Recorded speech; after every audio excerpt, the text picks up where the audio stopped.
Assalamualaikum warahmatullahi wabarakatuh.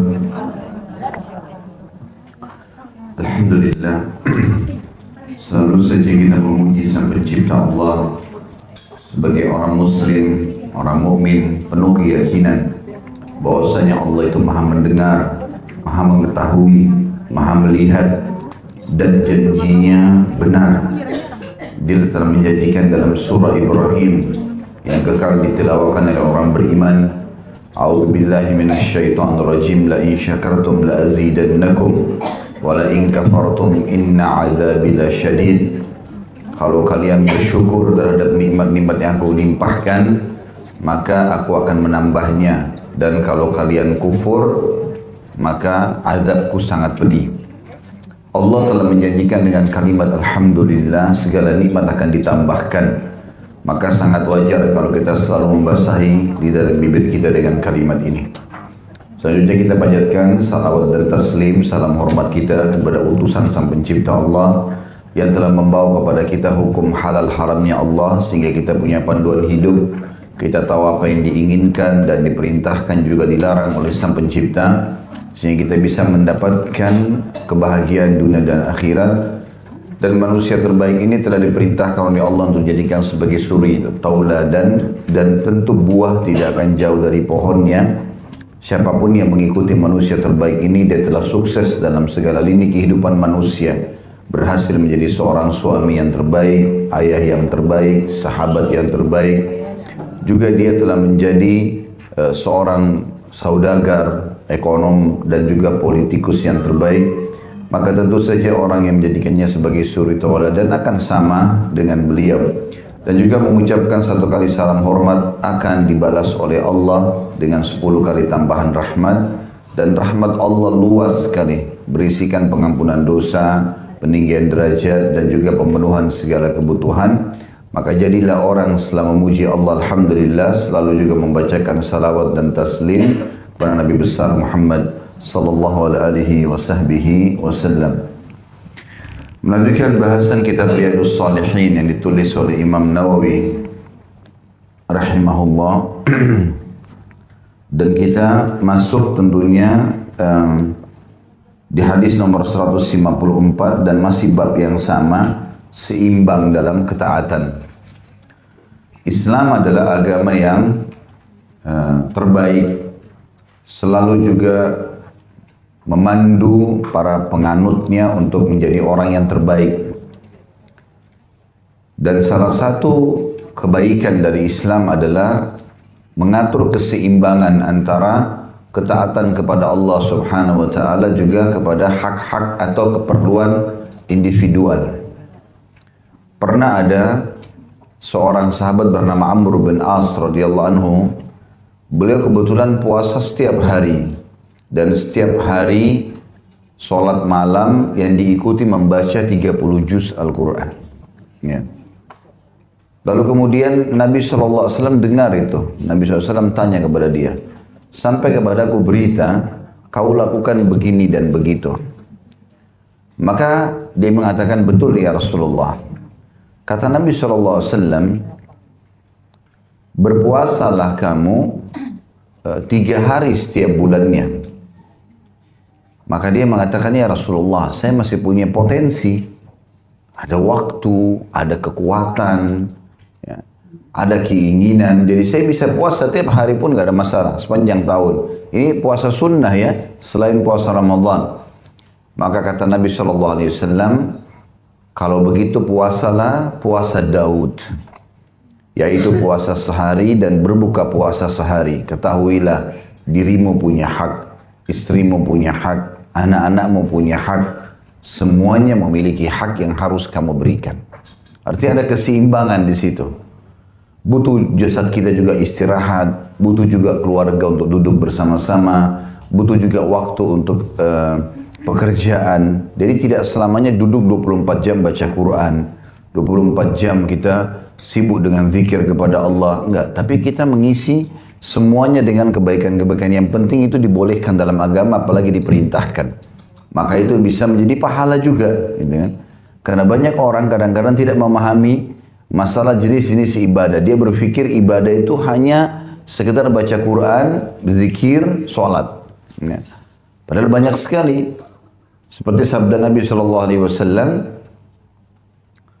sesungguhnya orang yang paling dicintai oleh Allah adalah orang yang paling bermanfaat bagi manusia yang lain. Makna bermanfaat, apapun yang bisa memberikan manfaat kepada orang, maka tentu saja itu adalah amal ibadah. Sampai kata Nabi SAW, dan sesungguhnya orang yang paling Allah cintai adalah orang yang memenuhi hajat saudaranya muslim. Engkau menyelesaikan utangnya, atau engkau menghilangkan lapar darinya, atau engkau memberikannya pakaian. Bahkan Nabi SAW mengatakan dalam hadis ini, ketahuilah aku memenuhi hajat saudaraku muslim, ya, satu orang saja dan satu hajat, itu lebih aku cintai dan lebih baik daripada aku beriktikaf di masjid ini sebulan. Lalu beliau tunjuk masjidnya beliau. Dan kita tahu Masjid Nabawi itu orang kalau sholat satu waktu saja sudah 1000 pahala. Bagaimana kalau sebulan? Yang i'tikaf artinya mengikat diri. Subuh, duhur, asar, maghrib, isya di masjid terus. Belum sholat duhanya, belum sholat malamnya, semua dikerjakan di masjid. Dan semuanya berarti 1000 pahalanya minimal. Kalau sholat sendiri, kalau sholat berjamaah dikali lagi 25 kali lipat, gitu kan. Jadi besar sekali pahala. Tapi kata Nabi SAW, aku memenuhi hajat saudaraku muslim, walaupun satu. Hanya menunjukkan jalan, hanya menemani ke sebuah tempat, hanya memberikan nasihat, hanya menerima mungkin keluh kesahnya, lalu kemudian kita memberikan dia solusi. Itu kata Nabi SAW, satu kali saja lebih aku cintai dan lebih baik daripada sebulan i'tikaf di masjid ini. Dan banyak orang tidak faham masalah ini. Jadi kesannya amal-amal yang banyak pahala juga dianggap remeh. Ya. Dianggap itu malah tidak ada maknanya buat dia. Padahal sebenarnya maknanya besar sekali. Begitu juga pada saat Amr bin As diingatkan Nabi SAW. Dia rupanya semalam suntuk dari habis isya sampai subuh sholat tahajud. Dan dia berusaha mengkhatam 30 juz. Ya. Setiap malamnya. Maka Nabi SAW mengatakan, bacalah Al-Quran maksimal ya 7 hari. Saya masih punya kemampuan ya Rasulullah. Kata Nabi SAW, maksimal 3 hari. Dan siapa yang mengkhatam Al-Quran kurang dari 3 hari, maka dia tidak akan memahami maknanya. Jadi Nabi SAW memberikan kepadanya ya peluang untuk bisa menyeimbangkan antara ya, jiwa kita juga butuh ketenangan. Tentu beda kalau kita dalam kondisi sehat, ya istirahatnya cukup, lalu kita ibadah, itu kan jauh lebih segar, lebih baik. Dan sudah pernah kita bahas hadis sebelumnya, seingat saya di bab yang sama, waktu Nabi SAW masuk masjid, kemudian beliau melihat ada tali diikat di 2 tiang. Masih ingat nggak? Allahu a'lam. Akhirnya Nabi SAW tanya, ini talinya siapa? Ternyata Zainab, anak Nabi SAW, gitu kan? Maka Nabi SAW mengatakan, turunkan tali ini. Ditanya sebenarnya oleh Nabi SAW, untuk apa tali ini? Zainab ya Rasulullah, kalau sholat malam dia ngantuk, maka tangannya satu diikat di tali itu kanan, yang satu tangan kiri, supaya nggak tidur. Sholat malam. Ya. Maka Nabi SAW mengatakan, turunkan ini. Allah tidak pernah memaksakan hambanya lebih daripada kemampuannya. Tapi bahasan ini, Bapak Ibu sekalian, bukan juga untuk kita menganggap remeh ya. Oh, bukan menyuruh kita menyeimbangkan, sudahlah tahajudnya setahun sekali aja. Misal, sedekahnya setahun sekali, Quran kapan ada waktu, bukan juga begitu ya. Artinya kita menyeimbangkan di sini, ada juga kebutuhan-kebutuhan kita pribadi, ada saatnya kita masuk kamar mandi, ada saatnya kita ngobrol sama tamu, ada saatnya kita keluar ke pasar beli hajat, ada saatnya bermain sama anak-anak, ada saatnya memenuhi kebutuhan suami, istri. Maka ini semua adalah hal yang mendasar yang harus difahami, juga ada ibadahnya. Ya, dia juga dilakukan untuk mendapatkan variasi ibadah. Dan seseorang muslim, kalau dia memvariasikan ibadah yang dia diperintahkan dalam agama, walaupun itu sunnah hukumnya, jauh lebih baik daripada orang yang hanya fokus kepada satu jenis ibadah. Jadi seperti contoh misalnya, kita temukan bacaan-bacaan doa iftitah dalam sholat banyak sekali. ya, ragamnya. Tidak kurang dari 7 atau 8 macam doa iftitah. Seingat saya itu ya. Maka beda pahalanya antara orang yang menghafal semua lalu dia variasikan dengan orang yang cuma satu terus itu aja dibaca sepanjang hidupnya. Karena dia akan dapat pahala di setiap jenis ini walaupun cuma sekali seumur hidup dilakukan. Misal contoh. Maka ini semua masuk dalam masalah bab menyeimbangi amal ibadah itu.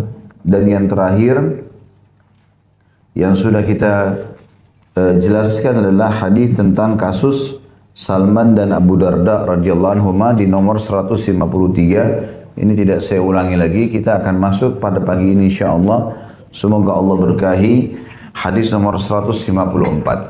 Ya, seperti biasa saya bacakan dulu. Dari Abu Muhammad Abdullah bin Amr bin As radhiyallahu anhuma. Beliau berkata, saya mengatakan radhiyallahu anhuma karena Abdullah sahabat, ayahnya Amr bin As adalah sahabat. Ukhbiran Nabi sallallahu alaihi wasallam anni aqul wallahi la asumanna an-nahar wa la aqumanna al-lail ma ishtu. Faqala Rasulullah sallallahu alaihi wasallam anta alladhi taqulu dhalik. Faqultu lahu qad qultuhu bi abi anta wa ummi ya Rasulullah. Qala fa innaka la tastati'u dhalik. Fasum wa aftir ونم وقم وصم من الشهر 3 أيام فإن الحسنة بعشر أمثالها وذلك مثل صيام الدهر أقلت فإني أطيق أفضل من ذلك قال فصم يوما وأفطر يومين قلت فإني أطيق أفضل من ذلك قال فصم يوما وأفطر يوما فذلك صيام داود عليه السلام وهو أعدل الصيام. Artinya Nabi SAW diberitahukan bahwasanya saya berkata, saya di sini kembali kepada Abdullah bin Amr bin As. Demi Allah, sungguh saya akan berpuasa di siang hari dan sholat malam di malam hari sepanjang hidup saya. Tidak ada berhentinya. Maka Rasulullah SAW bersabda, di sini maksudnya dia puasa terus ya, tidak pernah berhenti. Dia juga sholat malam terus. Dari artinya dari habis isya sampai subuh, nggak ada tidurnya. Demi Allah, sungguh saya akan berpuasa di siang hari dan sholat di malam hari sepanjang hidup saya. Maka Rasulullah SAW bersabda, engkaukah yang telah mengatakan itu? Maka saya pun berkata, sayalah yang telah mengucapkannya. Saya jadikan bapa dan ibuku tebusanmu. Ya, di situ ada ya, footnote nomor 158 di bawah. Engkau ditebus dengan bapa dan ibuku. Ini biasanya orang Arab kalau menghormati orang dia mengatakan ya untuk Rasulullah SAW ya. Ini bahasa ini yang kita temukan dalam riwayat hanya untuk kepada Nabi SAW biasanya sahabat ucapkan. Artinya anda lebih daripada ayah dan ibuku. Karena tentu orang tua tidak boleh dilebihkan dari orang lain. Tetapi kalau Nabi SAW kita harus dahulukan. Ya, walaupun dari orang tua kita sendiri. Beliau mengatakan, maka saya berkata, sayalah yang telah mengucapkannya. Saya jadikan bapa dan ibuku tebusanmu, wahai Rasulullah. Beliau bersabda, engkau tidak akan sanggup melakukannya. Maka berpuasalah dan berbukalah. Tidurlah dan sholatlah. Dan berpuasalah 3 hari per bulan. Karena kebaikan itu dibalas dengan 10 kali lipat. Dan itu seperti puasa setahun. Saya katakan, sesungguhnya saya mampu melakukan yang lebih baik dari itu. Beliau bersabda, puasalah sehari dan berbuka puasalah 2 hari. Saya katakan, sesungguhnya saya mampu melakukan yang lebih baik dari itu. Maka beliau pun sallallahu alaihi wasallam bersabda, puasalah sehari dan berbukalah sehari. Itulah puasa Daud alaihissalam yang merupakan puasa yang paling adil atau yang paling baik. Ya, seperti biasa saya baca dulu riwayat lainnya, baru kita masuk ke rincian hadis. Dalam riwayat yang lain, huwa afdalus siyam. Faqultu fa inni utiku afdala min dhalik. Faqala Rasulullah sallallahu alaihi wasallam la afdala min dhalik. Wala an akuna qabiltu thalathata ayyam allati qala Rasulullah sallallahu alaihi wasallam ahabbu ilayya min ahli wa mali.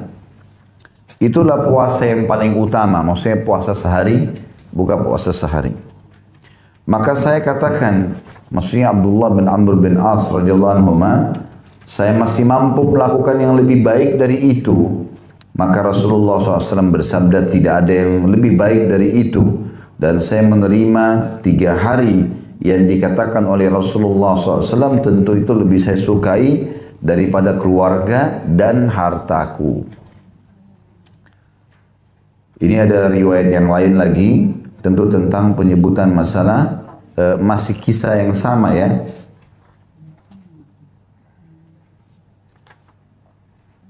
Riwayat yang ketiga adalah, alam ukhbar annaka tasumun nahara wa taqumul lail?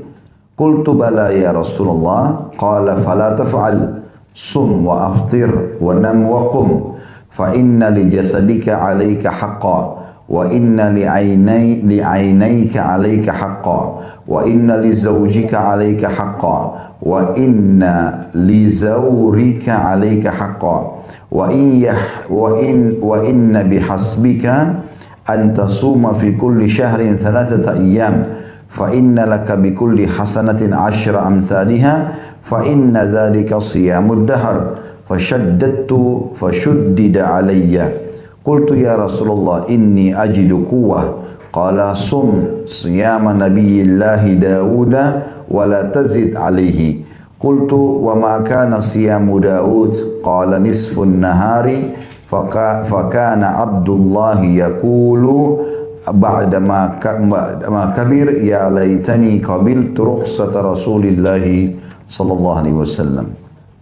Benarkah kabar, kata Nabi SAW kepada Abdullah bin Amr bin As radhiyallahu anhu, benarkah kabar yang sampai kepadaku bahwasanya engkau berpuasa di siang hari dan berdiri sholat di malam hari? Makna di siang hari artinya setiap hari non-stop ya. Maka saya menjawab, benar wahai Rasulullah.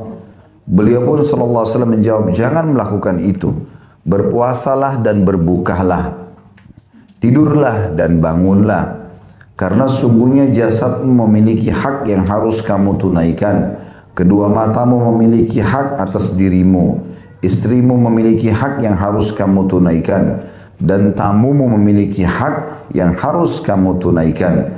Sesungguhnya cukup bagimu bila kamu berpuasa 3 hari dalam setiap bulan, karena kamu mendapatkan dengan setiap kebaikan 10 kali lipatnya.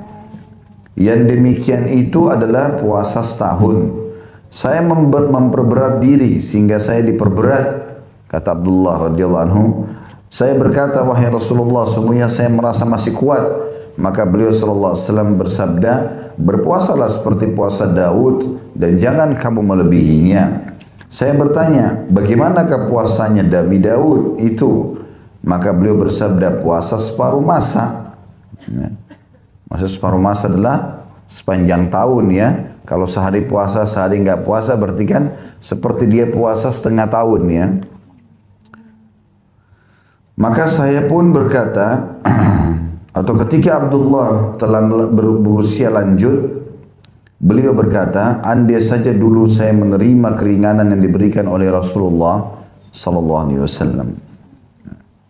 Masih riwayat yang lain, saya bacakan dulu semua riwayatnya karena ini sama, hadisnya cuma berbeda, ada beberapa poin tambahan saja. Alam ukhbar annaka tasumud dahr wa taqra'ul Qur'ana kulla lailah? Faqultu bala ya Rasulullah. Walam azid walam urid bidzalika illa al-khair. Qala fasum sawma nabiyillahi Daud fa innahu kana a'badan nas wa qra'il Qur'ana fi kulli shahr. Qultu ya Nabi Allah inni utiku afdala min dhalik. Qala faqra'u fi kulli 20. Qultu ya Nabi Allah inni utiku afdala min dhalik. Qala faqra'hu fi kulli 10. Qultu ya Nabi Allah inni utiku afdala min dhalik. Qala faqra'hu fi kulli 7 wa la tazid ala dhalik. Fashaddadtu fashuddida alayya. Wa qala lin Nabiy sallallahu alaihi wasallam innaka la tadri la'allaka yatulu bika umur. Qala fasirtu ila alladhi qala li Nabiy sallallahu alaihi wasallam falamma kabirtu wadidtu anni kuntu kabiltu rukhsatan Nabi sallallahu alaihi wasallam. atau Nabiillahi sallallahu alaihi wasallam. Artinya Nabi bilang kepada Abdullah, masih riwayat yang mirip, benarkah kabar yang sampai kepadaku bahwa engkau berpuasa sepanjang masa, sepanjang tahun semuanya puasa, dan mengkhatam Al-Quran dalam solatmu sepanjang malam? Jadi di solat tahajud aja 30 juz dibaca sama dia. Ya. Saya menjawab, benar wahai Rasulullah, dan saya tidak bermaksud dengan hal itu melainkan kebaikan. Niat saya baik ini supaya dapat kebaikan, pahala banyak. Maka beliau bersabda, berpuasalah seperti puasanya Nabi Daud. Beliau adalah manusia yang paling banyak ibadahnya. Dan khatamlah Al-Quran dalam setiap bulan. Maksudnya sebulan sekali, jadi sehari sejuz. Ya. Sehingga 30 hari khatam. Saya berkata, wahai Nabi Allah, saya masih kuat melakukan yang lebih baik dari itu. Maka beliau berkata, maka khatamlah dalam setiap 20 hari. Lalu saya mengatakan, wahai Nabi Allah, sungguhnya saya masih mampu melakukan yang lebih baik dari itu. Maka beliau bersabda, maka khatamlah dalam setiap 10 hari. Jadi satu hari 3 juz maksudnya. Saya berkata, wahai Nabi Allah, saya masih mampu melakukan yang lebih baik dari itu. Maka beliau bersabda, maka khatamlah dalam setiap 7 hari. Dan jangan lebih cepat dari itu. Tapi saya memperberat diri, maka saya pun diperberat. Dan Nabi SAW bersabda kepadaku, sungguhnya engkau tidak tahu, barangkali umurmu panjang. Dia berkata, maka sampailah saya pada usia yang dikatakan oleh Nabi SAW kepadaku. Karena ketika sudah tua, saya berangan-angan andai saja dulu saya menerima keringanan yang diberikan oleh Nabi SAW. Dalam riwayat lain juga, wa inna liwaladika 'alaika haqqan, dan sungguhnya anakmu memiliki hak yang harus kamu tunaikan. Dalam riwayat lain juga dikatakan, la sama man sama al-abad thalathan, tidak ada puasa atau tidak dinilai pahala orang yang puasa selamanya 3 hari atau 3 kali.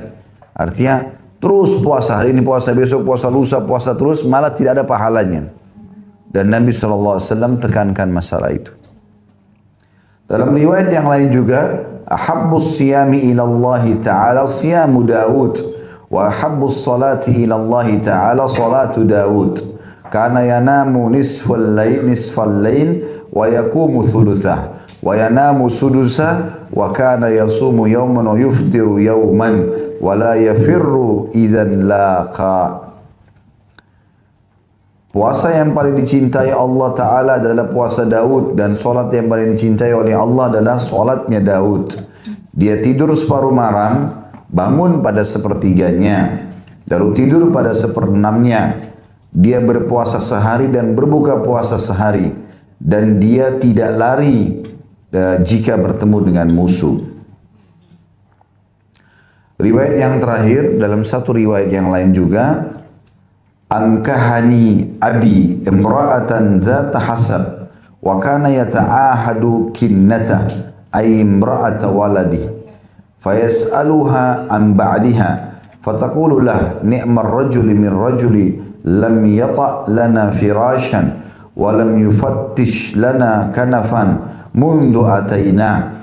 فلما طال ذلك عليه ذكر ذلك للنبي صلى الله عليه وسلم فقال القني به فلقيته بعد ذلك فقال كيف تصوم قلت كل يوم قال وكيف تختم قال كل ليلة فذكر نحو ما سبك وكان يقرأ على بعض أهله السبع الذي يقرأ يعرضه من النهار ليكون أخف عليه بالليل وإذا أراد أن يتقوى أفطر أياما وأحصى وصام مثلهن كراهية أن يترك شيئا فارق عليه النبي صلى الله عليه وسلم.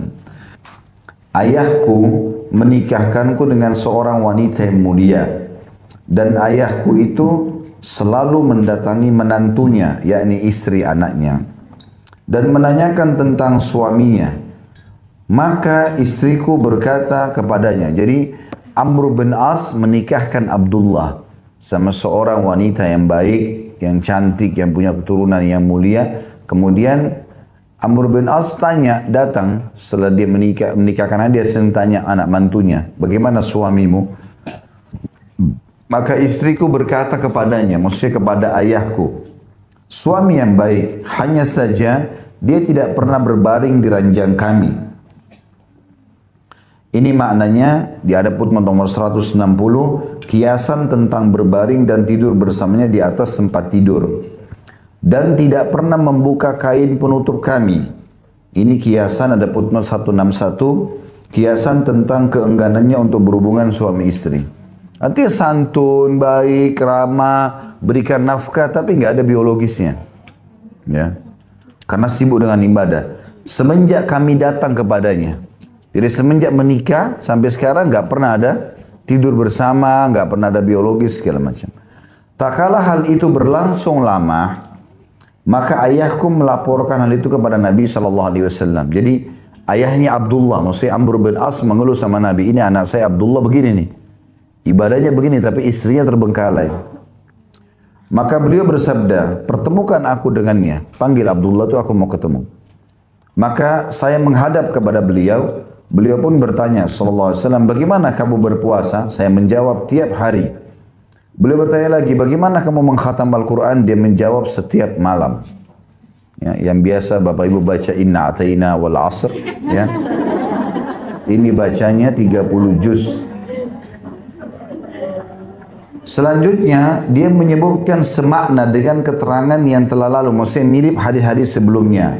Dan setelah tua, dia membacakan kepada sebagian keluarganya sepertujuh bacaan yang akan dia baca. Dia membacanya di siang hari agar di malam hari lebih ringan baginya. Dan apabila dia hendak menyimpan kekuatan, dia berbuka selama beberapa hari dan dia menghitung hari-hari itu. Lalu dia berpuasa sebanyak bilangan hari itu karena dia tidak suka kalau meninggalkan sesuatu yang mana dia berpisah dengan Nabi SAW dalam keadaan konsisten melakukan sesuatu hal tersebut. Semua ini dikatakan oleh Imam Nawawi riwayat sahih dan sebagian besar dalam Sahih Bukhari dan Muslim dan sedikit yang hanya ada di salah satunya. Ini semua hadis nomor 154. Baik, kita sekarang karena riwayatnya mirip semuanya, coba ada tambahan satu sama yang lain, kita akan rincikan. Ya. Pelajaran yang pertama adalah yang bisa diambil daripada hadis ini, kisah seorang sahabat yang rajin ibadah. Dan kalau kita sudah bicara sahabat Nabi, berarti manusia terbaik. Karena mereka adalah orang-orang yang menemani Nabi Muhammad SAW. Ya. Karena untuk menjadi seorang sahabat, harus melihat Nabi dengan mata kepala. Kalau dia tidak lihat Nabi dengan mata kepala, tidak masuk dalam kategori sahabat. Ulama memberikan definisi, sahabat adalah melihat Nabi dengan mata kepala, kemudian beriman, dengan lisan beliau mengucapkan syahadat di hadapan Nabi SAW, kemudian meninggal dalam keyakinan tersebut. Maka di sini tidak masuk orang-orang munafik tentunya. Karena orang-orang munafik tidak beriman kepada Nabi SAW. Mereka kufur walaupun pura-pura Islam. Ya. Dan juga tidak masuk orang-orang yang murtad setelah meninggalnya Nabi SAW. Karena mereka meninggal, waktu Nabi meninggal mereka ada yang murtad. Meninggalkan ajaran Nabi SAW. Ya. Maka ini tidak masuk dalam kategori sahabat. Ya, sahabat orang-orang yang komitmen sampai meninggal dalam keadaan Islam dan iman. Ini yang pertama berhubungan dengan kisah manusia terbaik. Artinya kita ambil pelajaran dari situ. Kalau sahabat aja nanti diwasiatkan oleh Nabi seperti ini, apalagi kita. Ya. Tapi tentu sekali lagi saya titik beratkan sebelum kita nambah poin-poin yang setelahnya. Ini bukan berarti menggampang-gampangin juga ya. Karena nanti ada orang salah paham dengan riwayatnya seperti ini. Dianggap tadi, oh agama kan mudah, ya sudahlah nggak apa-apa. Ya saya nggak usah buat ini, saya nggak usah tinggalkan itu. Ini keliru juga ya. Karena Nabi SAW nanti menjelaskan kepada Abdullah bin Amr bin As untuk memilih ibadah yang paling ringan. Tapi tetap dikerjakan. Ya, bukan tidak dikerjakan. Pelajaran yang kedua yang kita ambil adalah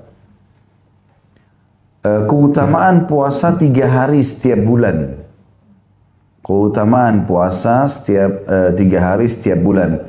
Diambil dari potongan hadis ya, yang Nabi SAW mengatakan fa innal dikatakan sini wasum minasyahri thalathan. Saya ambil dulu poin ini ya, nanti kita kembali ke potongan-potongan sebelumnya. Kalau Bapak Ibu lihat di nomor 154 itu di bahasa Arabnya di baris ketiga ada potongan wasum minasyahri thalathata ayyam. Lihat enggak? Di hadis nomor 154 ya, itu di yang bahasa Arabnya coba hitung baris ketiga dari atas ya. Ada kalimat wasum minasyahri thalathata ayyam. Lihat enggak? Ya. Itu kan maknanya dan puasalah 3 hari setiap bulannya. Yang dimaksud adalah puasa Ayyamul Bid ya. Puasa tanggal 13, 14, 15 itu yang paling afdal dari bulan Hijriah. Tapi kalau Bapak Ibu nggak sempat, boleh puasa tanggal berapa saja. Jadi dianjurkan 3 hari, misalnya 1, 2, 3, 7, 8, 9, ya 11, 12, 13 tergantung. Apalagi kalau kondisi ibu-ibu kadang-kadang ada mens setiap bulan, ya ada haid, maka biasanya kalau rutin di tanggal itu dia bisa tidak kena pas tanggal 13, 14, 15 gitu kan. Atau mungkin kita ada safar, ada operasi, ada apalah ya kita nggak tahu, maka boleh kita memilih tanggal berapa saja walaupun lebih afdal tanggal 13, 14, 15. Ya, ini sabda Nabi SAW mengatakan 3 hari itu maknanya 3 hari berturut-turut. Walaupun ada pendapat Syekh Utsaimin rahimahullah mengatakan boleh dipisah-pisah. Tapi kita ambil potongan hadis di sini dan umumnya jumhur ulama mengatakan dia adalah 3 hari berturut-turut. Emang dilowongin waktu. Dan yang paling afdal di tanggal 13, 14, 15 karena di waktu itu darah kita berada di tengah-tengah. Kalau di awal bulan biasanya turun sekali, kalau di akhir bulan naik. Ya.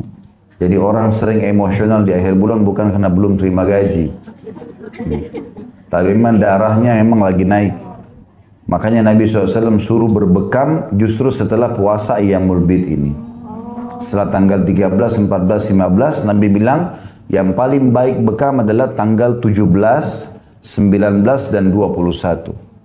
Ya, kata para ulama karena darahnya sudah mulai dari stabil, mulai mau naik, justru dikeluarkan darah itu. Ya. Sehingga dia aman ya.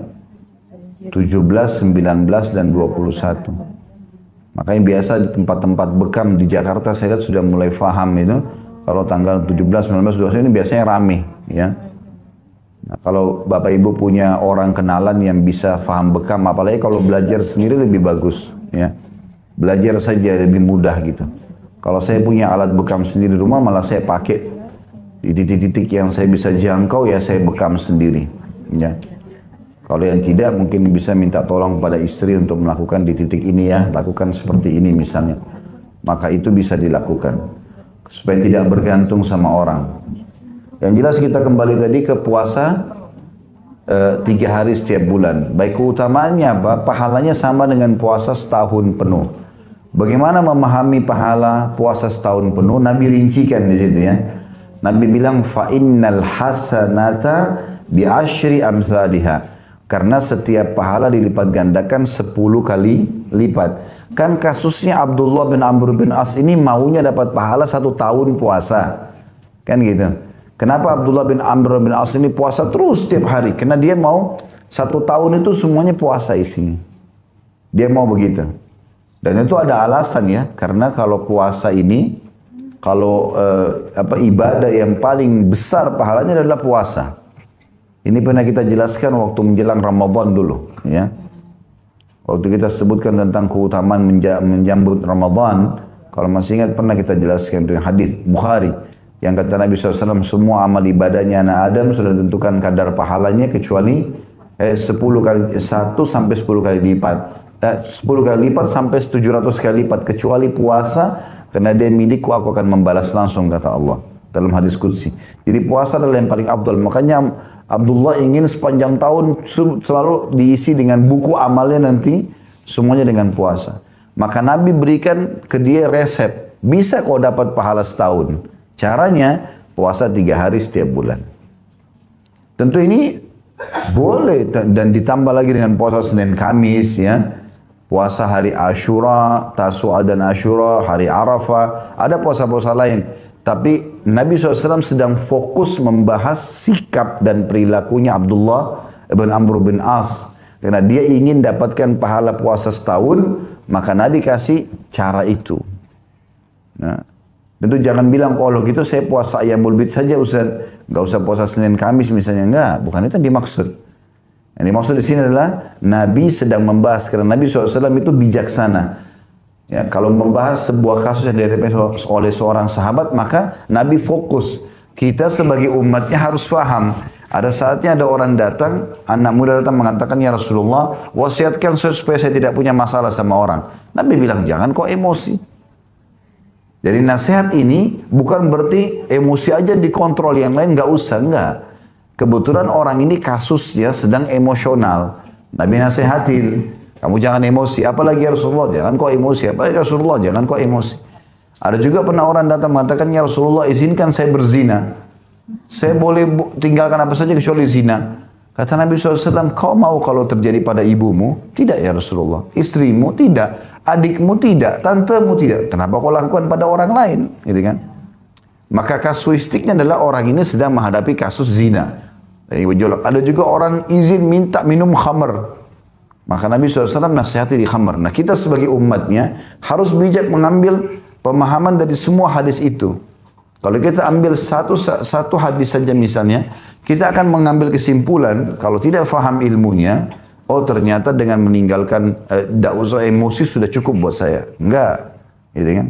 Itu kan ada pemahaman itu, akhirnya mengatakan, oh ternyata Allah suruh kita zikrullah. Oh kalau mengingat Allah nggak usah sholat, nggak usah segala macam. Kan ada itu di Indonesia, pemahaman itu. Ya. Karena mereka nggak faham ini. Bukan itu yang dimaksud. Kadang-kadang Nabi SAW sedang menasihatin seorang sahabat per kasus yang sedang dihadapi. Nah di sini kasusnya, kenapa Nabi SAW fokus kepada puasa 3 hari setiap bulan? Karena Amr bin As sedang mengejar pahala puasa setahun. Maka Nabi SAW sebutkan, kalau kau mau dapat puasa setahun, bisa puasa 3 hari setiap bulan. Ayyamul Bid itu. Tapi di hadis lain ada juga motivasi untuk puasa Senin Kamis. Ada juga puasa untuk hari Arafah, ada yang lainnya. Tapi sekarang kasusnya adalah Abdullah bin Amr bin As yang ingin dapat pahala setahun. Jelas nggak ini? Baik. Nah di sini ditekankan itu. Nah Nabi SAW berikan gambaran, kok bisa puasa 3 hari saja setiap bulan dapat pahala setahun? Nabi bilang karena setiap ibadah, setiap amal soleh pahalanya dilipat gandakan 10 kali lipat. Jadi kalau kau puasa 3 hari setiap bulan, hai Abdullah, berarti 1 harimu itu sama dengan kau puasa 10 hari. Ya. Kalau puasa 3 hari setiap bulan berarti sama dengan kau puasa sebulan. Paham gak maksudnya? Karena setiap pahala dilipat 10 kali lipat. Jadi kalau kau puasa 3 hari setiap bulan, berarti 1 harinya dilipat gandakan 10 kali lipat sama dengan puasa 10 hari. Ya. Kemudian hari kedua juga begitu. Hari kedua berarti sama sebulan. Kalau kau lanjutkan itu terus selama setahun selain Ramadan, sama dengan pahala kau puasa setahun. Jadi Nabi SAW mudahkan buat Abdullah bin Amr bin As radhiyallahu anhu. Itu dimaksud dengan potongan ini. Makanya Nabi bilang di sini, wasum minasyahri thalathata ayyam, dan puasalah 3 hari setiap bulannya, fa innal hasanata bi asyri amsalha, karena setiap pahala dilipat gandakan menjadi 10 kali lipat. Wa dzalika mithlu siyamid dahr, dan itu sama saja kau puasa setahun. Sama saja kau puasa. Jadi ringkas ya. Imam Nawawi juga pernah menulis sebuah tulisan yang menarik. Itu judulnya Al-Iqtisadu fil Ibadah. Ekonomis dari sisi ibadah. Kok bisa ekonomis? Gimana caranya? Ya seperti ini. Ya. Jadi seseorang bisa mendapatkan pahala yang banyak dengan orang yang lain yang melakukan lebih banyak, mengambil waktu dan yang lainnya. Seperti kasus ini misalnya. Dia puasa setahun penuh, sebenarnya bisa dengan cara lain dalam syariat kalau kita punya ilmunya. Kita puasa 3 hari setiap bulan, selama setahun dapat juga pahala setahun. Sama dengan orang yang setiap hari puasa terus. Seperti itulah. Itu makna kalimat ini ya. Baik, kemudian kita ambil juga pelajaran yang ketiga tentang keutamaan sholat malam. Nah, keutamaan sholat malam. Diambil daripada potongan hadis, masih hadis nomor 154, hadis yang pertamanya, ya, yang kata Nabi SAW waktu tanya Abdullah bin Amr bin As, telah diberitakan kepadaku bahwasanya kau telah berkata demi Allah kau akan berpuasa di siang hari dan sholat di malam hari sepanjang hidup. Ya. Maka Rasulullah SAW mengatakan, engkau yang mengatakan itu? Dia mengatakan, iya, saya dan telah mengucapkan, saya jadikan bapa dan ibuku sebagai tebusan wahai Rasulullah. Beliau bersabda, engkau tidak mampu lakukan itu, maka puasalah dan berbukalah, tidurlah dan sholatlah. Dari kalimat tidurlah dan sholatlah, kata para ulama, afdal sholat malam dimulai dengan tidur. Ya. Dimulai dengan tidur, supaya kita bangun segar, tidak ngantuk. Ya.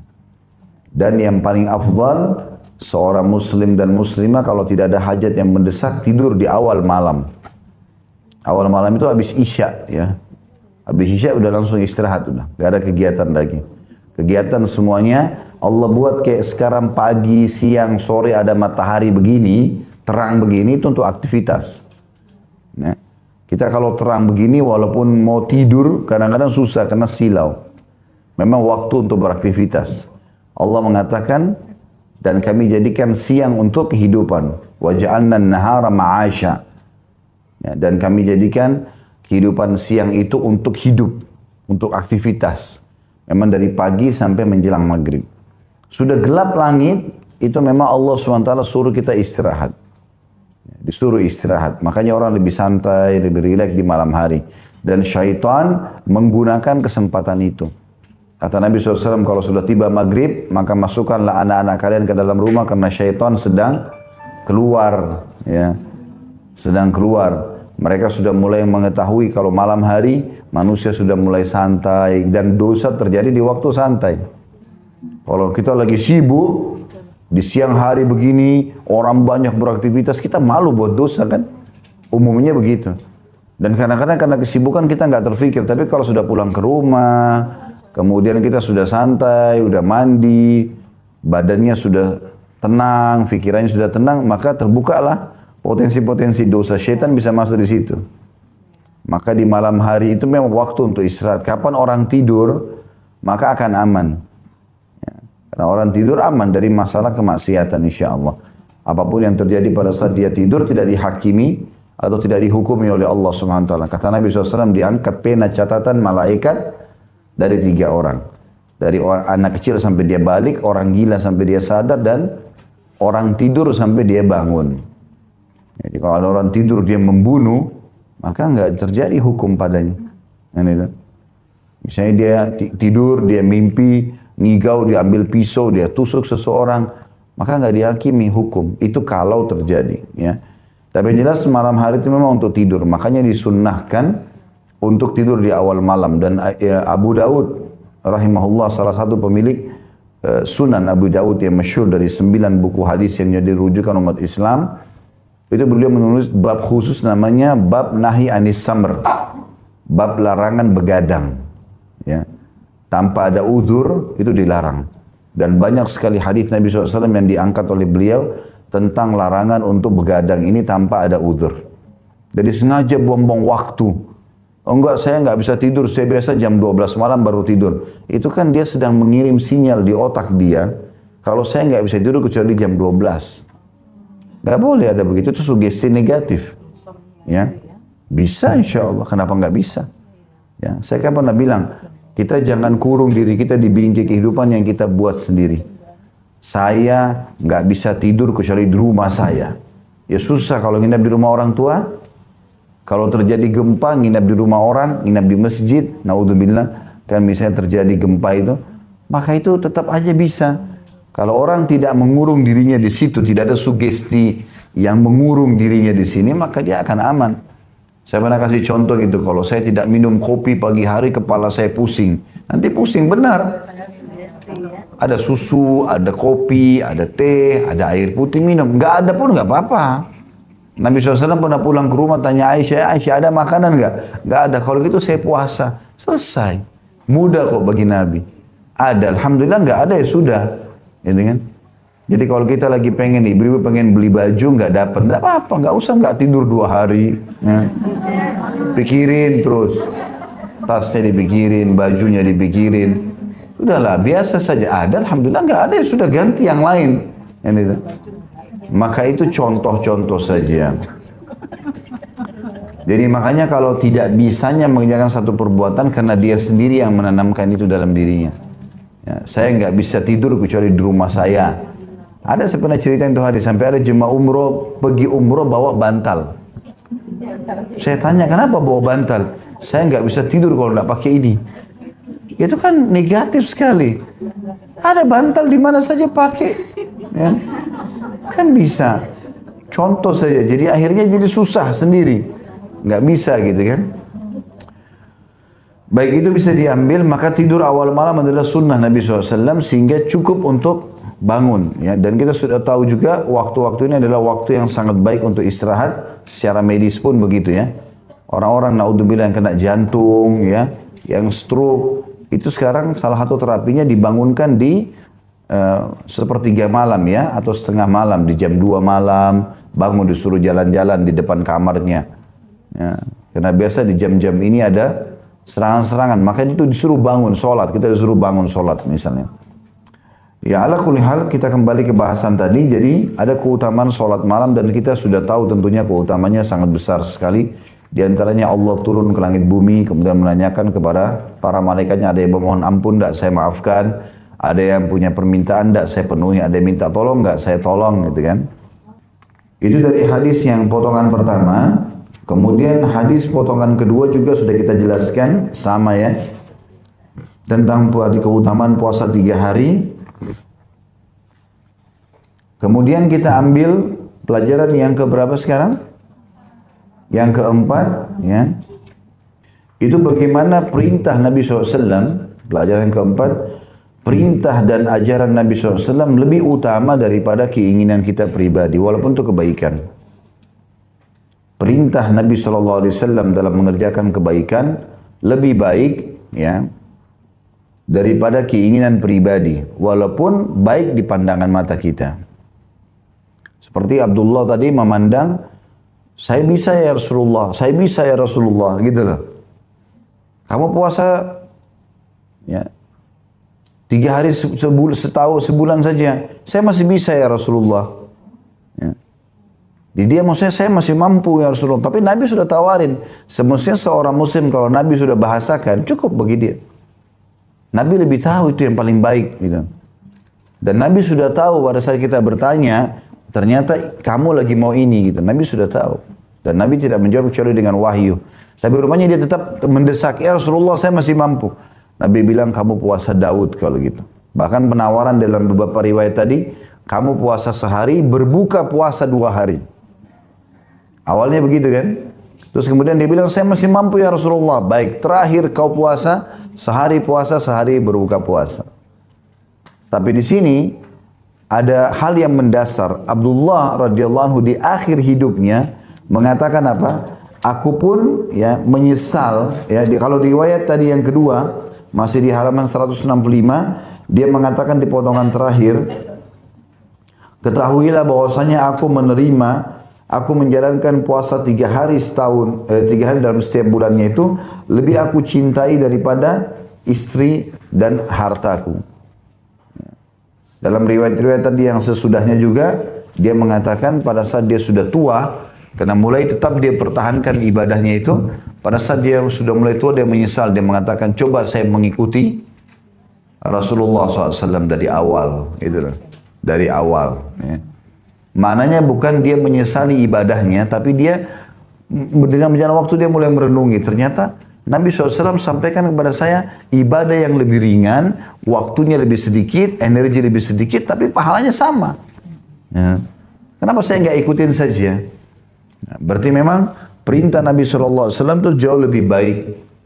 Ya. Walaupun kita merasa punya potensi. Memang biasanya orang kalau sudah semangat sekali, seperti mobil sudah digas, ya, itu untuk injak remnya kadang-kadang susah. Ya. Mungkin Bapak Ibu yang sudah rutin hadir di pengajian, Kadang-kadang kita kalau sudah nikmati pengajian itu, maka kita sibuk dari pengajian ini ke pengajian anak, terus sibuk dengan itu. Kadang-kadang orang tidak bisa ngerem juga. Dari pagi sampai malam. Suami pulang, nggak ada di rumah, mana? Ta'lim. Loh iya.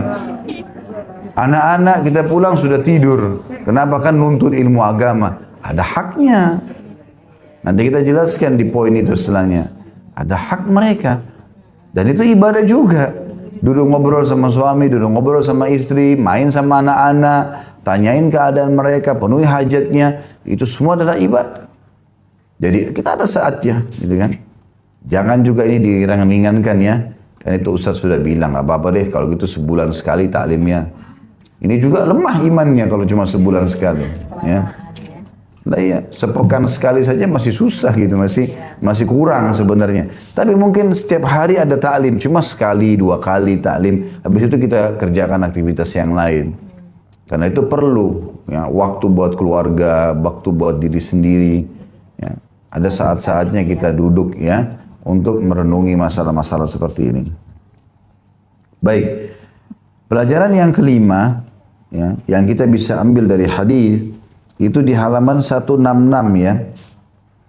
Setiap atau segala sesuatu yang berhubungan sama kita punya hak. Diambil dari potongan hadis ini ya, di halaman 166 ada hadis yang pertama yang di atas itu Nabi SAW mengatakan, benarkah kabar yang sampai kepadaku bahwasanya engkau berpuasa di siang hari? Artinya tiap hari puasa dan berdiri sholat di malam hari tanpa tidur sama sekali. Abdullah menjawab, benar wahai Rasulullah. Maka beliau mengatakan, jangan melakukan itu. Berpuasalah dan berbukalah. Ya. Tidurlah dan bangunlah karena sungguhnya jasadmu memiliki hak. Berarti jasad butuh tidur, butuh duduk, butuh relax ya.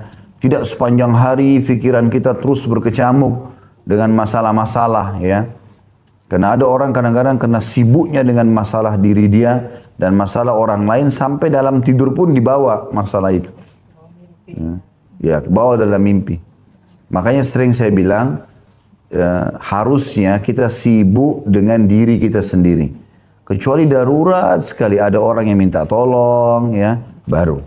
Jadi nggak usah Bapak Ibu kalau lagi duduk iseng di rumah, gak ada kegiatan nih, mulai cek kontak-kontak di handphone, siapa nih kira-kira yang bisa ditelepon.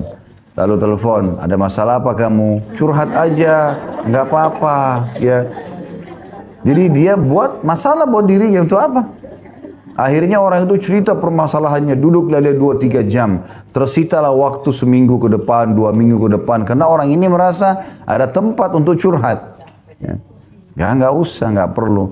Kalau waktu lowong, gunakan untuk istirahat, untuk baca buku, dengerin ceramah. Banyak hal yang bisa kita lakukan. Ya. Dikatakan di sini, berpuasalah dan berbukalah, tidurlah dan bangunlah karena sungguhnya jasadmu memiliki hak yang harus kamu tunaikan. Banyak hak jasad ya. Mandi pada saat gerah, makan pada saat lapar, minum pada saat haus. Itu kan semua peringatan dari Allah. Ya, tidur dan istirahat pada saat capek ya. Tidak semuanya harus menyita waktu dari pagi sampai malam dengan kegiatan-kegiatan yang akhirnya membuat dia ya tidak bisa istirahat. Kemudian Nabi SAW lebih dalam lagi merincikan, jasad punya hak. Kedua matamu memiliki hak atas dirimu. Mata artinya tidur di sini. Tidur ya.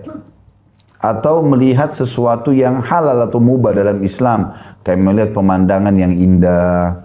Ya, pohon-pohon yang berwarna hijau ya.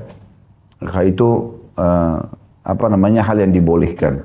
Bukan di sini berarti mata punya hak berarti duduk nonton ya. Sesuatu yang haram, bukan itu yang dimaksud. Istrimu memiliki hak yang harus kamu tunaikan. Ya, ini juga karena Nabi SAW sedang bicara dengan Abdullah bin Amr bin As, sahabat laki-laki. Maka Nabi sebutkan istrimu. Ya. Berarti di sini maknanya sama. Kalau seandainya yang sedang bertanya perempuan, Nabi akan bilang suamimu juga punya hak. Ya. Karena nanti kita temukan di situ riwayat yang setelahnya. Bagaimana pada saat Abdullah menikah dengan seorang wanita, sangat cantik, jalur keturunannya juga bagus, nggak pernah disentuh. Nggak pernah ngobrol, nggak pernah disentuh, nggak ada biologis. Dan bahasanya pakai bahasa kiasan. Abdullah nggak, dia suami yang baik sekali. Santun, soleh, baiklah, orang terkenal. Tetapi nggak pernah menyentuh ranjang kami. Malam istrinya tidur, dia nggak pernah tidur. Gitu kan? Dan tidak pernah berbiologis, itu sudah dijelaskan. Maka di sini istri memiliki hak yang harus kamu tunaikan karena ada saatnya kita duduk ngobrol berdua. Jadi bagi bapak ibu yang tidak ada waktu untuk duduk ngobrol sama keluarganya, ini keliru. Harus duduk ngobrol, duduk ngobrol, bicara. Karena kalau kita tidak ngobrol sama pasangan kita, maka dia akan ngobrol sama orang lain. Nah, itu tidak baik, ya. Maka kita harus jadi pendengar yang baik. Datang ngobrol, dan kalau kita bisa menciptakan suasana pasangan kita nyaman ngobrol, teman-teman sekalian, maka dia setiap ada masalah pasti datang ke kita. Dan itu tujuannya. Berumah tangga diantara tujuannya adalah ngobrol satu sama yang lain, menyampaikan permasalahannya. Ya, karena Allah Subhanahu wa taala menggambarkan suami istri itu libas. Libas artinya pakaian, ya. Dalam ayat Al-Quran yang Allah ceritakan masalah bolehnya berhubungan biologis di malam hari Ramadan, Allah SWT mengatakan hunna libasul lakum wa antum libasul lahun. Kalian wahai para suami pakaian buat istri-istri kalian dan juga istri kalian pakaian buat kalian. Mana pakaian? Artinya tidak ada, pakaian kan selalu fungsinya untuk menutupi badan kita dari dingin, dari aib, ya. Terus penilaian orang jadi bagus kalau kita pakai baju bagus, itu fungsi pakaian. Allah gunakan bahasa ini saking pekanya pasangan hidup itu. Allah mengatakan ini pasangan harus namanya pakaian. Artinya memang yang menutupi aibnya, yang melindungi dia, yang menghormati dia, memujinya segala macam adalah pasangannya. Nah, maka di sini dikatakan istrimu juga punya hak. Nah, di sini dikatakan istri punya hak, kemudian selanjutnya dan tamumu memiliki hak yang harus kamu tunaikan. Ada orang kadang-kadang karena dia pikir dia mau ibadah, misalnya dia mau sholat sunnah, sementara ada tamu datang. Buru-buru, maaf ya, saya mau sholat sunnah, sudah ya, pergi. Melayani tamu wajib, sholat sunnah. Bahkan kita sudah tahu hukumnya, sebagian pendapat ulama boleh berbuka puasa untuk tamu kalau puasa sunnah. Ya. Maka itu termasuk hal yang karena menghormati tamu. Menghormati tamu hukumnya wajib. Kita sudah jelaskan di kasus Salman Al-Farsi dan Abu Darda. Di hadis nomor 153 kemarin ya. Kita jelaskan masalah itu. Jadi kalau tamunya malu mau makan, misalnya karena kita tuan rumahnya lagi puasa, ya kita buka puasa. Ya udah, kita buka puasa sama-sama dia, supaya dia nggak malu gitu ya. Contoh saja, kalau ini puasa sunnah, bukan puasa Ramadan, bukan puasa bayar utang, itu wajib ya. Atau puasa nazar, kalau sembuh penyakit saya mau puasa 3 hari, lalu dia puasa, itu nggak boleh batal, itu puasa nazar, wajib. Nggak boleh lagi ditunda gitu ya. Maka selain ini puasa sunnah dibolehkan. Maka ada orang kadang-kadang tidak bisa memposisikan mana sunnah, mana wajib. Sholat tahajud dia sholat dari habis isya atau dari jam 1 malam. Menjelang subuh 15 menit tidur. Kebablasan, bangun jam 7. Ini dapat ikan teri, ikan paus lepas ini. Sholat subuh wajib. Itu jauh lebih afdal daripada sekian ribu sholat malam. Sholat subuh itu. Maka jangan sampai salah. Usahakan dapat dua-duanya. Tapi jangan sampai kita dahulukan sunnah lalu wajib terbengkalai. Kan itu. Ada hal-hal mendasar yang harus difahami. Tamu punya hak duduk sampai dia selesai hajatnya. Itu penting sekali. Menghormati tamu adalah bagian daripada agama. Bahkan kata Nabi SAW dalam hadis Bukhari Muslim, "Man kana yu'minu billahi wal yawmil akhir falyukrim dhaifah." Siapa yang mengaku beriman pada Allah dan hari akhir, dia harus mengikram tamunya. Mana ikram? Orang Arab itu dikatakan karam. Kalau dia punya apa saja dari makanan minuman dikeluarkan semua. Termasuk dalam karam adalah tidak bertanya pada tamu kenapa kamu datang. Ya. Termasuk karam namanya. Karam itu berarti memuliakan tamu. Kalau dia sampaikan hajatnya, alhamdulillah. Kalau tidak berarti cuma mau bertamu, ya sudah. Gitu kan. Maka itu poin penting. Hilangi sifat-sifat bakhil dalam masalah ini. ada tamu bel pintu, dari depan pintu tanya, kenapa? Nanya, nggak mau masuk tamunya ke dalam rumah. Ya, ini aneh betul ini. Ya. Harusnya menghormati, orang sudah bel pintu berarti ada sesuatu. Penuhin dengan baik, dengan santun. Ya. Di sini Nabi SAW suruh penuhi haknya tamu. Ya. Termasuk dalam ikram adalah tidak menanyakan mau minum apa, mau makan apa. Yang ada keluarin aja. Ada panas, ada dingin, hidangkan aja. Nanti dia pilih sendiri. Itu termasuk ikram. Termasuk ikram. Karena kalau misalnya kita bilang mau minum apa, dia minta kopi, kita nggak ada. Gimana? Lagi nggak ada. Ya sudah, kita punya apa, kita keluarin aja. Menurut kita yang terbaik apa, hidangkan. Nanti dia minum. Saya pernah ke rumah orang, begitu Masya Allah. Begitu duduk nggak ditawarin sama dia, terus meja dikeluarin yang dingin, yang panas. Terserah Ustaz mau minum apa. Ya, kita sudah tahu pilih yang mana gitu. Yang tidak disentuh ya sudah. Tapi itu termasuk ikram. Puncak daripada pelayanan tamu itu sebenarnya begitu. Sebenarnya seperti itu. Dan seterusnya. Maka itu masuk dalam hak di sini. Jadi kadang-kadang ada orang buru-buru mau berdiri, padahal tamunya masih ada, sehingga tamunya pun belum selesai menyampaikan hajat sudah harus pulang, gitu kan? Nggak, harusnya selesai. Termasuk dalam ikram tamu adalah tidak memutus pembicaraannya. Kalau dia lagi bicara, sampaikan sesuatu, dengarin aja. Ya sudah, gitu kan.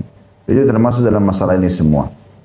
Kemudian dikatakan, setelah tamumu juga punya hak, baru kemudian beliau mengatakan, berpuasalah, cukuplah kamu berpuasa 3 hari setiap bulannya. Dan ini sudah kita jelaskan tadi ya. Dan ada potongan kalimat di situ Abdullah ya di dalam hadis yang ini, saya memperberat diri sehingga saya diperberat. Ya, itu masuk dalam poin sebelumnya tadi ya. Artinya Nabi SAW sudah kasih keringanan, kau puasa 3 hari setiap bulan, pahalamu setahun loh. Tapi saya masih mampu ya Rasulullah. Tapi saya masih mampu ya Rasulullah. Dan Nabi sudah sampaikan yang terbaik. Maka itu kalimat, saya memperberat maka saya juga diperberat. Artinya saya hanya merasa jadi beban buat saya. Padahal toh pahalanya sama. Ya, padahal sebenarnya pahalanya sama. Kemudian juga masuk dalam masalah ini tadi sudah kita sebutkan masalah puasa ya. Itu ditambahkan di situ kalau puasa sunnah yang paling afdal adalah puasa Daud. Ya. Di poin yang nomor 3 tadi, 3 atau nomor 2 tadi. Ya. Nomor 2 ya masalah puasa. Itu perlu dimasukkan kalau puasa sunnah yang paling afdal puasa Daud. Sehari puasa, sehari nggak berpuasa. Ya. Tentu bagi orang yang masih bersama dengan pasangannya, Allah takdirkan masih bersama pasangannya, maka yang paling baik bersama-sama ya. Sehingga memang bisa berjalan. Ini kayak puasa Senin Kamis, puasa Ayyamul Bid 3 setiap bulan, puasa Daud ini memang harus saling rangkul. Karena kalau kita puasa pasangan tidak itu kerepotan nanti.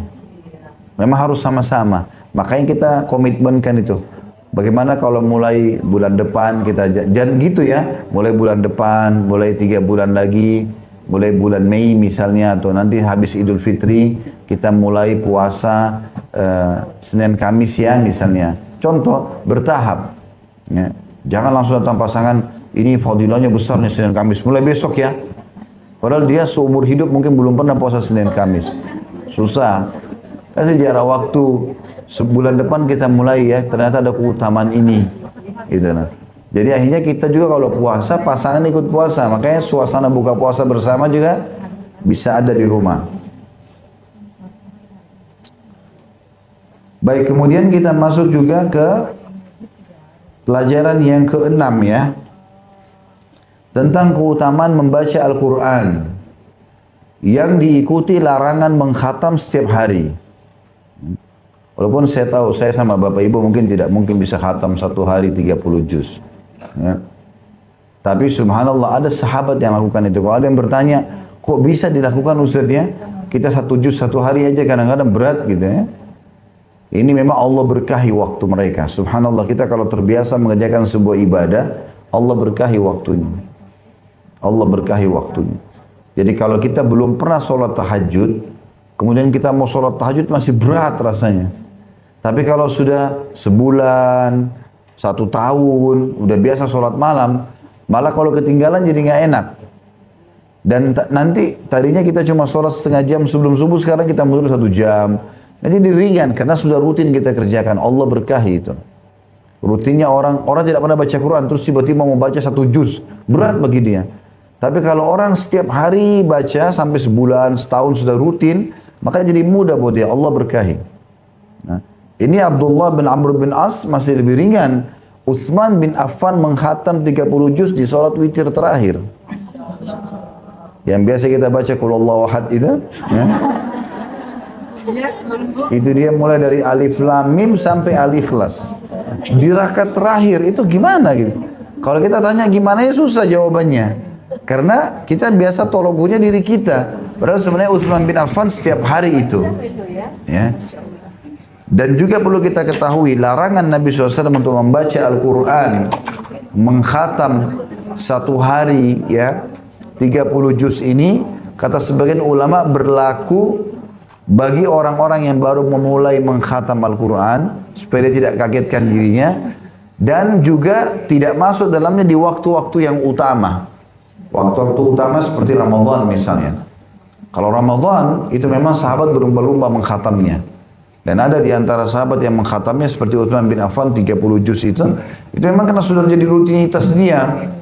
Ya, sudah rutinitas dia dan dia memang kebanyakan melakukan itu mengkhatamnya di Ramadan. Ya, di Ramadan dia mengkhatam sampai 30 juz dalam sehari. Ini di waktu-waktu yang utama, ya, disendirikan. Tentu keutamaan baca Al-Quran banyak sekali dan sudah sering kita sebutkan ya. Di antaranya kata Nabi SAW, bacalah Al-Quran karena dia akan menjadi penolong bagi pembacanya pada hari kiamat. Jadi penolong bagi pembacanya pada hari kiamat. Dan juga kata Nabi SAW dalam hadis yang lain, siapa yang membaca 10 ayat Al-Quran dalam sehari, ada riwayatnya yang mengatakan di malam hari, maka dia mendapatkan 1 kintar. Dan 1 kintar itu lebih baik daripada dunia dan seluruh isinya. Kata Nabi SAW, jadi minimal 10 ayat. Saya juga sudah pernah sampaikan ya, kalau bisa download aplikasi Nakhtim itu ya. Nakhtim. Ya. Ya ditulis, ya semua ada tuh. Setahu saya di Android ada, di program iPhone juga ada. Ya. Di Play Store dan di App Store semuanya ada. Maka bisa di-download. Ditulis bahasa Indonesia saja, Nakhtim, N-A-K-H, ya. Itu kemudian T-I-M, Nakhtim begitu, nanti keluar warna hijau, tapi bahasa Arab. Itu diklik, nanti di-download, itu bagus. Karena setiap kali kita buka handphone, maka keluar ayat lanjutan yang terakhir kita baca. Memang judulnya itu mengkhatam Al-Quran. Jadi kita bisa tahu gitu ya. Saya sudah sempat sampaikan itu, bagi bapak ibu yang sudah memaki bisa diingatkan kepada teman-teman yang lain, dapat pahala juga insya Allah. Jadi menarik sekali, dia kalau kita buka mulai program itu, begitu kita tutup handphone, buka pertama, keluar di layar ayat terakhir kita baca. Jadi lanjutannya, bisa lanjutannya ya. Kita bisa baca, kita juga bisa kembali ke yang lain. Kita di situ juga bisa dengar audionya. Misalnya kita pilih syekh siapa, kita dengarin ayat itu bacaannya seperti apa. Maka itu sangat bagus. Saya gunakan sudah sekian lama program itu. Masya Allah nggak dirasa, khatam lagi, kita khatam lagi, ulang lagi. Karena di handphone setiap saat kita buka kan. Ya. Maka itu juga punya keutamaan tersendiri karena dia akan jadi petunjuk, dia akan jadi penolong pada hari kiamat. Apalagi setiap hurufnya dikasih pahala 10 kali lipat. Kata Nabi SAW, setiap huruf Al-Quran bermakna atau memiliki 1 pahala yang dilipatkan menjadi 10 kali lipat. Dan saya tidak mengatakan alif lam mim 1 huruf, tapi alif 1 huruf, lam 1 huruf, dan mim 1 huruf. Berarti memang ini punya keutamaan tersendiri. Yang pelajaran yang ketujuh, ya, hamba Allah yang paling baik ibadahnya, ya, adalah Daud alaihissalam, sebagaimana sabda Nabi SAW di sini.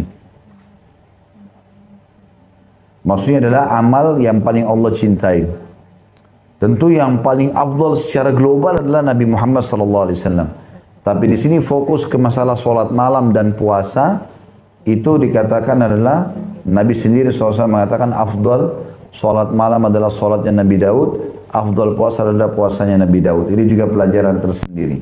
Di situ di halaman 167 ada juga tambahan riwayat ya. Tambahan riwayatnya itu, dan anakmu juga punya hak. Tadi kan kalau yang di halaman 166, disebutkan istri, disebutkan jasad, disebutkan mata, disebutkan tamu. Kalau di sini ditambah juga anak. Ya. Dan ini sangat penting ya. Tidak boleh sama sekali kita lalaikan anak-anak. Anak-anak punya hak. Ada saatnya memang mereka bercanda sama kita, ngobrol, dan ada tahapan-tahapan umur yang pernah saya sampaikan dalam masalah pendidikan. Di bawah 7 tahun ini, mustahil ada kegiatan kecuali bermain. Artinya mayoritas waktunya memang bermain udah. Lari-lari, tumpahin ini, memang begitu mereka. Di umur itu. Dan susah untuk diam. Ada saatnya mereka nanti masuk 7 tahun kedua, 7 sampai 14 tahun, udah mulai lebih dewasa. Kadang-kadang dia sudah mulai milih mainan, dia sudah mulai milih kata-kata, ya. Apalagi kalau sudah beranjak balik, bagi gadis atau sudah mulai bujang, maka mereka sudah mulai lebih dewasa lagi, lebih hati-hati, ya. Maka ini juga kita harus tahu bagaimana berbicara sama mereka. Di 7 tahun pertama bermain saja. Memang bercanda sama mereka, saatnya kita kembali kepada anak-anak. 7 tahun sampai 14 tahun ini saatnya kita ya tegas dalam hal-hal boleh atau tidak boleh. Ini boleh, ini nggak boleh. Gitu kan? Kemudian di 7 tahun ketiga, itu 14 sampai 21 diajak bermusyawarah. Sudah pernah saya jelaskan statementnya Ali bin Abi Thalib berhubungan dengan masalah itu. Ya, maka anak-anak ini adalah aset kita. Mereka seperti lembaran putih yang tinggal diisi dengan apa saja. Di sini juga anak punya hak, itu pelajaran kita yang ketujuh ya. Baik, pelajaran yang ke-8 yang diambil adalah haramnya berpuasa sunnah sepanjang tahun. Diambil daripada potongan hadis yang di halaman 168. Hadis yang paling atas. La sama man sama al-abad. Salatan. Tidak dihitung puasa bagi orang yang berpuasa selamanya. Jadi nggak boleh, kata ulama lebih dekat kepada haramnya puasa setiap hari, terus menerus ya, non-stop sepanjang tahun. Pelajaran yang keberapa sekarang? Yang ke-9. Wajibnya melayani biologis pasangan. Itu diambil daripada hadis yang terakhir tadi kita baca, 168, 169. Karena perkataan Abdullah, dia mengatakan ayahku menikahkanku dengan seorang wanita yang mulia. Makna mulia di sini adalah cantik, pintar, punya kelebihan segala macam yang memang menarik bagi laki-laki. Dan ayahku selalu mendatangi menantunya. Dan ini juga potongan sendiri ya. Karena mertua itu adalah mahram. Karena kasus pernikahan dan tidak ada namanya mantan mertua. Walaupun kita sudah cerai sama anaknya, tetap saja orang tuanya pasangan atau mantan pasangan itu adalah mahram kita. Ya.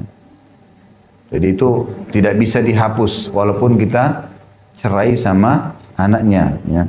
Sama juga tidak ada istilah mantan anak mantu, artinya bagi mertuanya, ya, bagi orang tua pasangan kita. Sama tadi unsur timbal balik. Makanya di sini dikatakan sering. Jadi mendatangi anak mantu atau mendatangi anak setelah menikah bagian daripada perintah agama. Tapi kita masuk dulu ke poin ke-9 ya. Itu nanti poin yang ke-10 bahwasanya anak-anak walaupun sudah menikah dan anak mantu punya hak untuk didatangi. Itu pelajaran yang ke-10. Tapi kita masih di pelajaran yang ke-9 tentang wajibnya memenuhi kebutuhan biologis pasangan ya. Karena di sini ditanyakan oleh Amr bin As kepada anak mantunya, bagaimana keadaan suamimu? Maka dia dengan santun membahasakan ini. Ya, dia adalah orang yang baik. Berarti memang walaupun ibu-ibu mungkin pernah kecewa sama suaminya, maka yang didahulukan adalah kebaikannya dulu. Penyebutan kebaikan ini penting karena hanya kita yang tahu tentang keadaan pasangan kita. Makanya kita harus mendahulukan dan menutupi. Karena kapan kita membuka dia, ingat dia adalah pakaian kita. Kapan kita bicara berarti sama bicara tentang diri kita saja. Sama saja. Mirip dengan kita membuka pakaian kita, nah orang jadi tahu. Ada orang begitu bertengkar ribut, akhirnya orang semua tahu. Kemudian pada saat dia sudah baikan, orang jadi tahu, oh ini ternyata begini dan begitu. Ya. Makanya simpan saja buat kita. Kita perbaikin bicara. Ya. Nggak usah libatkan terlalu banyak orang. Satu-satunya cara yang dibolehkan dalam agama adalah Allah mengatakan kalau betul-betul sudah tidak ada titik temu, Allah bilang, "Fab'athu hakaman min ahlihi wa hakaman min ahliha. Utus orang yang bijaksana dari keluarganya si laki-laki, utus orang bijaksana dari keluarganya si perempuan, baru mereka bicara, negosiasi. In yurida islahan yuwaffiqillahu bainahuma. Kalau mereka berdua mau baikan, Allah akan berikan jalan keluar. Gitu kan? Jadi kalau memang seperti itu, kalaupun jadi bukan semua orang dilibatkan. Karena semua orang ini berbahaya, gitu kan? Di depan kita ini yang kita ajak bicara cuma dua, musuh atau kawan. Kalau kawan dia sedih, kalau lawan dia, kalau musuh mana dia senang. Dia senyum-senyum, nah syukurin tuh, memang begini dan begitu. Kan untuk apa? Gak ada gunanya. Jadi kita sedang hadapi masalah sama siapa, kita selesaikan sama dia. Dan sudah pernah saya ajarkan sebuah poin penting. Kalau pasangan kita sedang melakukan satu kesalahan, di poin itu yang kita bahas. Istri lupa masak, ya sudah suaminya menegur masalah masakan yang dia lupa. Titik, nggak usah kemana-mana. Ya. Suami ibu lupa beliin pesanannya, bahas masalah pesanan itu saja. Nggak usah kemana-mana, karena kalau kemana-mana jadi mungkin hanya karena telat makan sama-sama, akhirnya jadi 2 hari nggak ngobrol. Nggak ada hubungannya. Selesai, makanan sudah. Ya dimudahkan saja. Kecuali kalau betul-betul sudah terjadi hal-hal yang besar sekali fitnahnya, itu berbeda. Ada solusi cerai dalam Islam. Ya. Misalnya orangnya tidak bisa dinasihatin, tidak bisa diluruskan, ya, dan selalu berbuat kemaksiatan, malah mengancam ini, mengancam itu. Dalam rumah tangga ini nggak boleh ada ancaman, ya. Bahaya sekali ancaman-ancaman ini. Ya. Kalau kau tidak buat ini, saya akan begini dan begitu. Tidak usah. Untuk apa ada ancaman? Kan tidak baik. Ya. Nanti kalau seandainya kau tidak begini, saya akan buka aibmu. Nah. Untuk apa ini ancam-ancam ini? Tidak perlu semuanya. Kalau orang yang bijaksana itu, kalaupun dia sudah cerai, orang nggak tahu tentang masalah dia kenapa dia cerai. Positif sekali. Antara dia sama pasangannya, karena kapan dia buka, bisa saja ada di situ aib dia juga. Kan jadi masalah baru. Tapi di sini ada hak yang dibahasakan di sini karena memang hak biologis adalah 50% rumah tangga. Ya. Makanya ada adab-adab yang harus dijaga.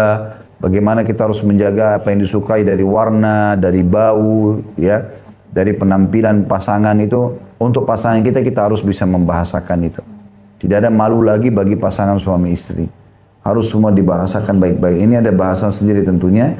Tapi yang jelas Nabi SAW menegur di sini, ya, Abdullah karena dia tidak menikmati waktu bersama istrinya, tidak memenuhi biologisnya dan segala macam hal.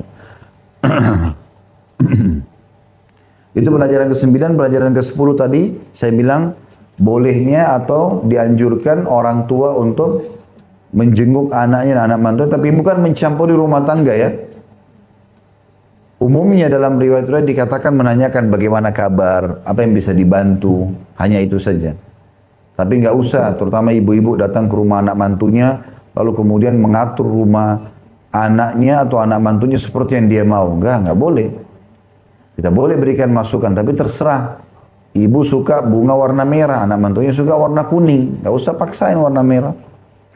Jadi suka begitu. Ibu suka model piring tertentu, tataan tertentu, dia nggak suka begitu, ya sudah biarin aja. Gitu kan? Kita boleh berikan masukan kalau memang betul-betul melanggar tidak baik, ya berantakan lah segala. Berikan masukan, tapi bukan hak kita lagi.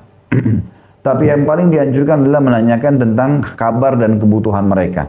Karena ini juga disebutkan dalam riwayat Nabi Ibrahim alaihissalam pernah datang mendatangi anaknya Ismail alaihissalam. Lalu bertanya, kebetulan Ismail alaihissalam lagi pergi berburu.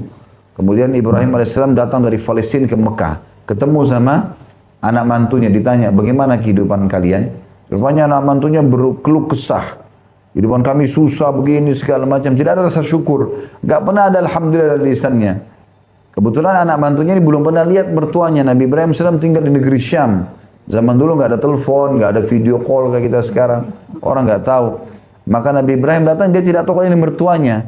Ditanya, mana suamimu lagi pergi berburu? Orang dulu kalau pergi berburu 2-3 bulan baru balik. Lama gitu. Maka akhirnya dia berkata, lagi pergi berburu. Ya, suaminya lagi berburu. Maka karena lagi berburu, Ibrahim AS tanya, bagaimana kehidupan kalian? Oh susah. hidup kami gini dan keluh kesah. Maka Ibrahim alaihissalam mengatakan, nanti kalau suamimu balik, titip pesan. Ada tamunya namanya Ibrahim. Dan Ibrahim titip pesan untuk dia agar mengganti tiang pintu rumahnya. Maka pergilah Ibrahim alaihissalam pulang ke negeri Syam. Datang setelah itu Ismail alaihissalam. Lalu Ismail tanya istrinya, ada tamu yang datang? Ada. Siapa? Ada seorang bernama Ibrahim. Apa pesannya? Pesannya dia agar engkau mengganti tiang pintu rumahmu. Maka kata Ismail alaihissalam, kalau begitu pulanglah, aku sudah menceraikanmu. Karena itu ayahku seorang nabi dan dia memerintahkan aku agar mengganti kehidupan. Karena susah hidupannya semua keluh kesah, gitu kan? Itu contoh. Tapi Ibrahim alaihissalam datang menanyakan tentang keadaan mereka, ya. Dan setelah itu Ismail alaihissalam menikah dengan wanita lain. Lalu satu waktu Ibrahim alaihissalam datang lagi dari negeri Syam. Dia juga pergi berburu lagi. Dan ditanya istrinya yang kedua ini, bagaimana kehidupan kalian?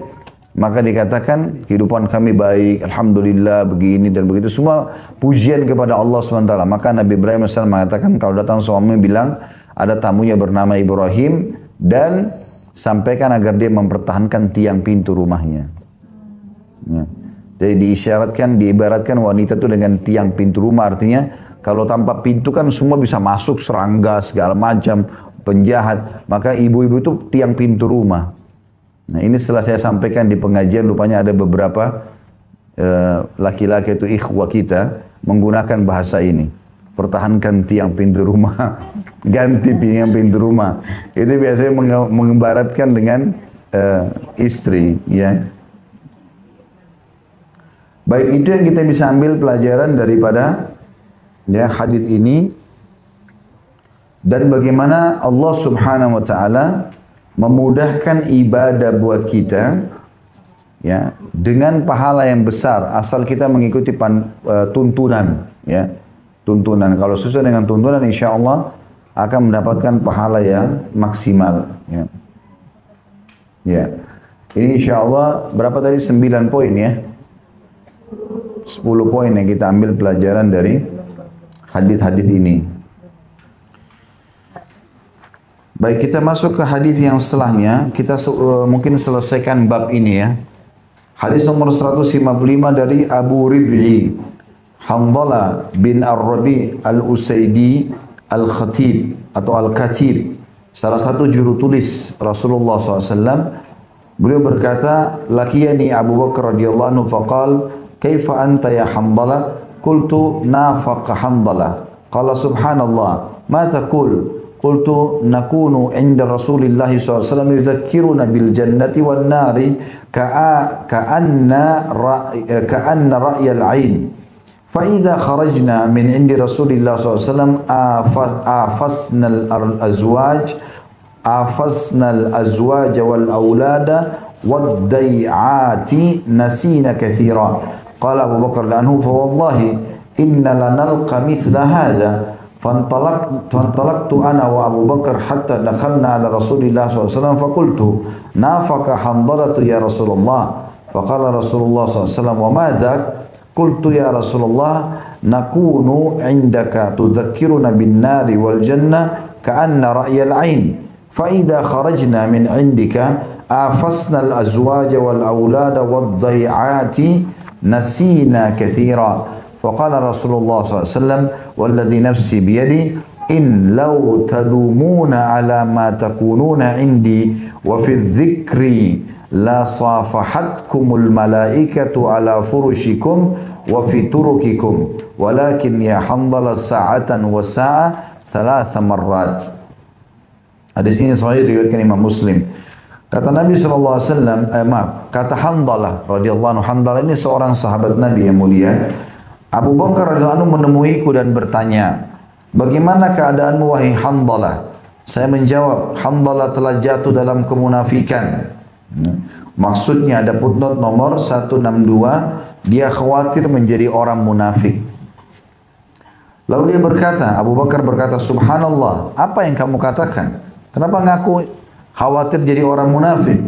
Saya menjawab, kata Hanzalah, kami di sisi Rasulullah SAW diingatkan dengan surga dan neraka, seakan-akan kita melihatnya atau kami melihatnya dengan mata kepala.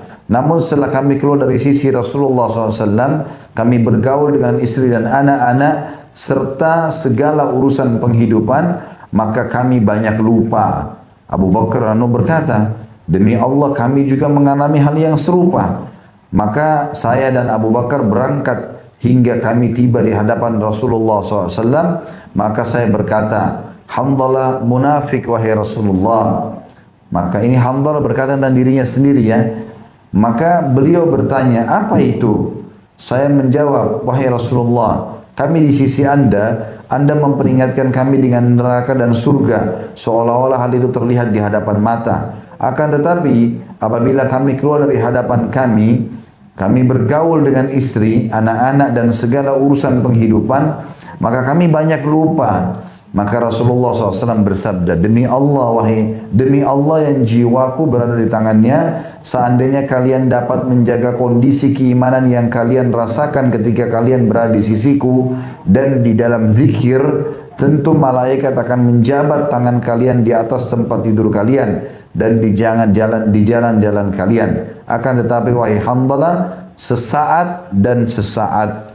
Ada footnote nomor 163, sesaat untuk menunaikan ibadah dan sesaat untuk mengerjakan hajat di dunia yang fana ini.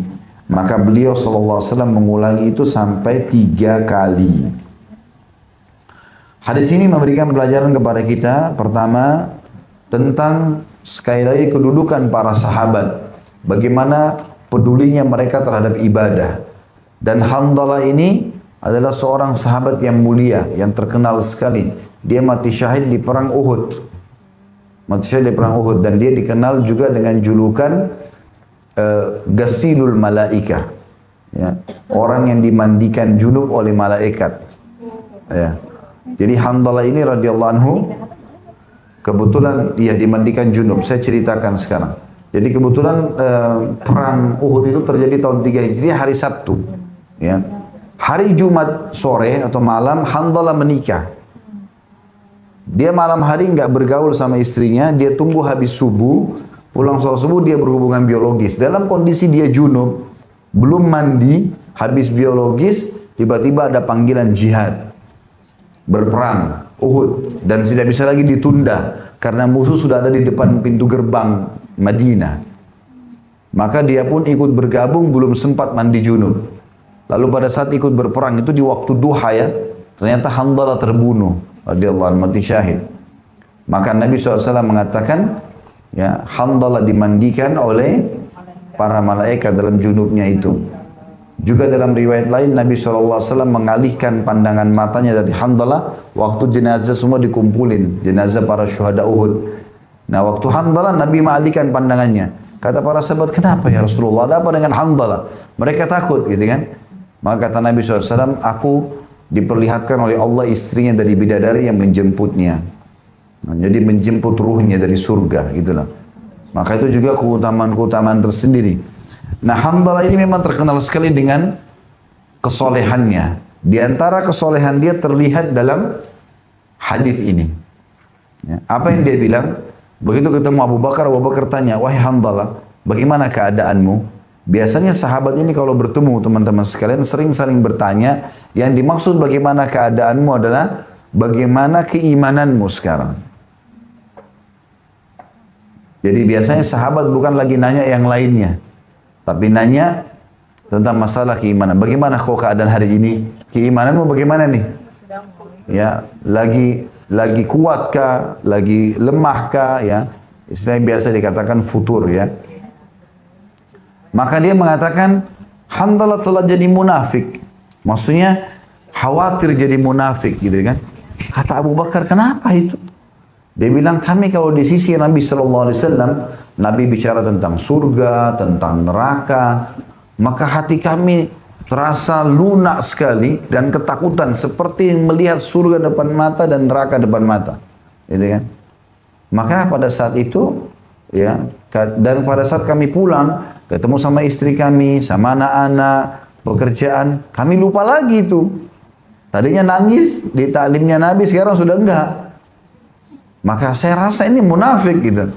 Kata Abu Bakar, demi Allah saya juga rasain yang sama. Gitu kan. Ayo kita lapor ke Nabi nih. Gimana nih? Ya nasib kita gimana nih? Maka dilaporlah kepada Nabi SAW dan Nabi sampaikan. Kalau seandainya, dia bilang, ya Rasulullah, Hanzalah sudah jadi munafik. Ya, kata Nabi SAW, kenapa itu? Ya Rasulullah, kalau di sisi Anda ingatkan surga neraka, kami seperti melihatnya. Tapi begitu kami pulang ketemu istri kami, anak-anak kami, pekerjaan kami lupa semua itu. Kata Nabi SAW, demi Allah, Nabi bersumpah, andai saja kalian bisa pertahankan iman kalian sebagaimana kalian di majlisku, di tempatku kalian lagi kumpul, maka pasti malaikat akan menyalami kalian di ranjang-ranjang kalian, di jalan-jalan kalian. Tapi kalau kalian tidak bisa lakukan, ya sudah, sesaat begini dan sesaat begitu. Ya. Yang jelas ini kedudukan Hanzalah. Ini pelajaran yang pertama. Ya, radhiyallahu anhu, karena kekuatan imannya sampai dia bertanya seperti itu. Yang kedua, termasuk adab yang baik, ya, kalau berbicara menyebutkan nama. Jadi misalnya Hanzalah mengatakan, dia tidak bilang, waktu Rasulullah tanya kenapa, dia bilang Hanzalah telah munafik ya Rasulullah. Dia nggak bilang aku telah munafik. Kalau berbicara dengan orang yang lebih tua, lebih dihormati, termasuk bagian daripada pelajaran hadis ini adalah disebutkan namanya. Misalnya Bapak Ibu lagi diajak bicara sama orang tuanya. Misalnya nama saya Khalid, saya mengatakan Khalid tadi begini. Jadi bukan mengatakan saya begini, aku begini sama orang tua. Ya, maka kita menyebutkan nama. Itulah Hanzalah sebutkan di sini. Dan bedakan pada saat Hanzalah juga berbicara dengan Abu Bakar sama. Waktu Abu Bakar tanya Hanzalah bagaimana keadaanmu? Dia mengatakan Hanzalah telah munafik.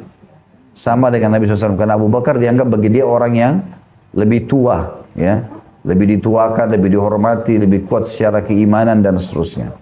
Ini juga pelajaran yang kedua yang kita bisa ambil. Pelajaran yang ketiga dari hadis ini adalah memang efek majelis ilmu itu mendatangkan keimanan. Jadi tujuan majelis ilmu begini insya Allah. Kalau kita sebutkan kalau Allah, kalau Rasul, cerita tentang para sahabat, orang-orang saleh yang benar, maka itu pasti berbekas secara keimanan, pasti. Ya, makanya di sini Hanzalah memberikan gambaran ya Rasulullah, kalau sedang di hadapan Anda cerita surga neraka, ini luar biasa. Kami seperti melihat depan mata. Ya. Pada saat pulang berubah gitu kan. Berarti memang pelajaran di sini memang efek majelis ilmu itu besar sekali secara keimanan. Makanya saya pernah bilang, buat simbol dalam hidup tidak ada hari kecuali belajar ilmu. Nggak ada kata-kata terbatas di sini. Alhamdulillah sekarang handphone kita sudah menjadi perpustakaan berjalan. Mau lihat visual ada, mau dengar audio aja ada, mau baca artikel ada, apa saja. Ini sekarang Allah mudahkan, tidak ada di zaman dulu loh. Harusnya Bapak Ibu bersyukur sama Allah. Ya. Zaman sekarang ini banyak sekali Allah mudahkan, luar biasa. Aplikasi Al-Quran dulu berapa tahun lalu aja, sebelum ada handphone, mungkin 20 tahun yang lalu, orang kalau mau baca Quran harus beli mushaf, beli Al-Quran. Sekarang sudah ada aplikasi dengan gampang, dengan terjemahannya, dengan tajwidnya, bisa pilih segala macam hal. Jadwal sholat, arah kiblat, apa saja mudah sekarang. Maka kita ini kayak dimudahkan oleh Allah SWT di zaman sekarang ini luar biasa. Tapi kalau orang salah gunakan juga berbahaya nih. Dia salah gunakan handphonenya, lakukan pada kemaksiatan kepada Allah, ini bahaya. Tentu kita harusnya beristighfar kalau pernah lakukan ya. Tetapi ini berbahaya kalau orang tidak peduli ya. Sehingga dia salah gunakan pada hal yang tidak baik. Ya. Jadi setiap kali ada keinginan untuk melihat cuplikan-cuplikan tidak baik, alihkan langsung kepada cuplikan yang baik. Ya, kepada ceramah misalnya, udah sibukkan diri dengan itu. Insya Allah kita akan aman, biidznillah. Maka ini pelajaran yang sangat besar. Ya, apalagi sekarang, walaupun kita tidak hidup di zaman Nabi SAW, kita bisa baca hadis-hadis beliau. Ya, kita akan pelajari. Ini buku Riyadhus Shalihin, buku hadis. Semuanya isinya hadis Nabi SAW. Seperti kita sedang hadir menghadapi masalah itu. Ya. Kemudian pelajaran yang lain, ya. Tentu ini masih ada pelajaran di poin yang sama ya. Poin nomor 3. Majelis ilmu mendatangkan efek daripada keimanan. Dan ada tambahannya, kalau seseorang bisa mempertahankan apa yang dia rasakan di majelis ilmu, maka malaikat akan selalu bersamanya. Jadi kalau Bapak Ibu misalnya rasakan di majelis ilmu kok enak sekali ya keimanan rasanya, biar kita meninggal besok kita kayak siap ya. Karena kita bertobat dari dosa, oh kita tahu ini kebenaran, ini kita akan kerjakan, ini kesalahan kita akan tinggalkan. Maka itu semua, ya, itu adalah kebaikan. Kalau Bapak Ibu bisa pertahankan di luar rumah pun begitu. Saya pernah bahasakan, ini bisa dipertahankan, bukan nggak bisa ya. Kayak pulang dari sini naik mobil, dengarin lagi ceramah. Masuk di rumah, dengarin lagi ceramah. Memang kita dengarin. Tapi kalau ada suami atau istri lagi mau bicara, kita berikan waktu. Anak-anak kita berikan waktu. Tapi di waktu-waktu senggang, dengarkan ilmu selalu. Itu sangat besar sekali manfaatnya. Termasuk sebelum tidur. Ya. Ya, ada beberapa jemaah yang sampaikan kepada saya jalankan itu Ustaz, sampai sebelum tidur selalu dengar ceramah. Efeknya besar sekali. Sampai kadang-kadang tertidur mendengarkan ceramah. Dan kadang-kadang bahkan terbangun tengah malam mau sholat tahajud, ceramahnya masih nyala. Dia bilang, ada satu orang pernah bilang sama saya, Ustaz, saya sampai terbangun tengah malam, pas kaget jam 3, itu ceramahnya Ustaz tentang sholat malam. Karena itu tersambung terus ceramah itu. Jadi itu tidur. Pas dia terbangun tengah malam, kebetulan ada hadis yang saya sebutkan dengan sholat tahajud. Yang saya terbangun sholat dengan itu. Itu kuasa Allah SWT tentunya. Tapi banyak sekali manfaatnya. Ilmu itu tidak akan menambahkan kecuali kebaikan. Dan ilmu itu menjaga kita. Beda dengan harta. Kalau harta kita yang menjaga ini. Kalau ilmu menjaga kita, mengontrol, itu seperti bodyguard ilmu itu. Mau makan ini, mau minum itu, mau bergaul ini boleh, ini nggak boleh. Dia kayak ngawasin kita. Manfaatnya ilmu besar. Gitu kan? Dan orang berilmu itu selalu mulia. Dia selalu hati-hati, tidak mudah terjerumus dalam kesalahan dan segala macam hal. Maka itu penting. Dan di sini teman-teman, jangan difahami potongan hadis ini, oh, Handalah aja kalau pulang ke keluarganya berubah. Bukan itu yang kita sedang ambil pelajaran. Yang kita ambil pelajaran adalah potongan hadis Nabi. Nabi bilang, demi Allah yang jiwa Muhammad dalam genggamannya, kalau hai Handalah dan kau hai Abu Bakar, pertahankan keimananmu dalam seperti di majlisku, malaikat akan menyalami kalian di ranjang kalian dan di jalan-jalan kalian. Makna menyalami sini adalah selalu bersama dengan kalian. Jadi kalau Bapak Ibu artinya bisa pertahankan itu di rumah, maka selalu ada terasa, malaikat itu dirasakan keberadaan yang pernah saya jelaskan ya, selalu kalau ada bisikan positif. Sholatlah, ada orang miskin lewat, bantulah, azan, sholatlah, misalnya ada apalah, selalu ada program-program positif. Itu semua peringatan dari para malaikat. Kata Nabi SAW, kalian semua akan ada bisikan dari malaikat di lubuk hati kalian, sebagaimana syaitan juga akan ada bisikannya. Kalau semua kebaikan dari malaikat. Artinya malaikat akan menyalami kalian walaupun kalian diranjang, mimpinya selalu kebaikan. Walaupun kalian di jalan selalu terjaga. Asal dijaga itu. Haram ya haram, sudah tinggalkan. Apapun konsekuensinya. Iya. Malaikat akan selalu menjaga. Ini mirip dengan hadis Nabi yang berbunyi, siapa yang tidur dalam keadaan bersuci, wudu, ya, itu hanya 1 menit, Bapak Ibu sekalian. Kalau mau tidur wudu. Siapa yang tidur dalam keadaan bersuci, maka Allah akan titipkan malaikat bersamanya di ranjang itu. Yang setiap kali dia bergerak, malaikat mengatakan, ya Allah ampuni dia, ya Allah rahmati dia. Hanya wudu. Artinya malaikat memang mendampingi kita. Ya, semua perasaan-perasaan positif, merasa bersalah dari dosa sehingga mau bertobat, motivasi untuk beribadah dari malaikat. Dan maksudnya adalah akan banyak malaikat-malaikat datang dan membantu kalian kalau kalian bisa mempertahankan keimanan yang ada di majlisku. Pada saat mengingat, kata Nabi SAW ya, ingat surga, neraka dan segala macam, kalau itu bisa dipertahankan sangat baik. Ya. Itu pelajaran yang bisa diambil di sini. Kemudian pelajaran yang lain juga adalah kalau orang tidak mampu, ini yang keempat ya. Ya, kalau orang tidak mampu mempertahankan itu, maka minimal tidak menghilangkan sama sekali. Artinya memang dari majelis ilmu dia semangat, begitu dia keluar karena lingkungannya masih bebas segala macam, maka Nabi SAW bukan mengatakan hai Handalah, kalau begitu nggak apa-apa biarin aja, tidak. Nabi cuma mengatakan sesaat dan sesaat hai Handalah. Artinya jangan juga pada saat kau berbaur dengan istri dan anak-anakmu lalu kau lupakan sama sekali. Enggak. Ya, tapi harus dipertahankan. Kalau mereka bicara yang tidak benar, luruskan. Kalau ada sesuatu yang mereka ingin buat program tapi maksiat, bilang jangan, gitu kan. Jadi coba redam itu. Jangan diiyakan. Itu diambil dari potongan sabda Nabi SAW, sa'atan wa sa'ah. Sesaat dan sesaat, hai Hanzalah. Jangan sampai kamu lost sama sekali.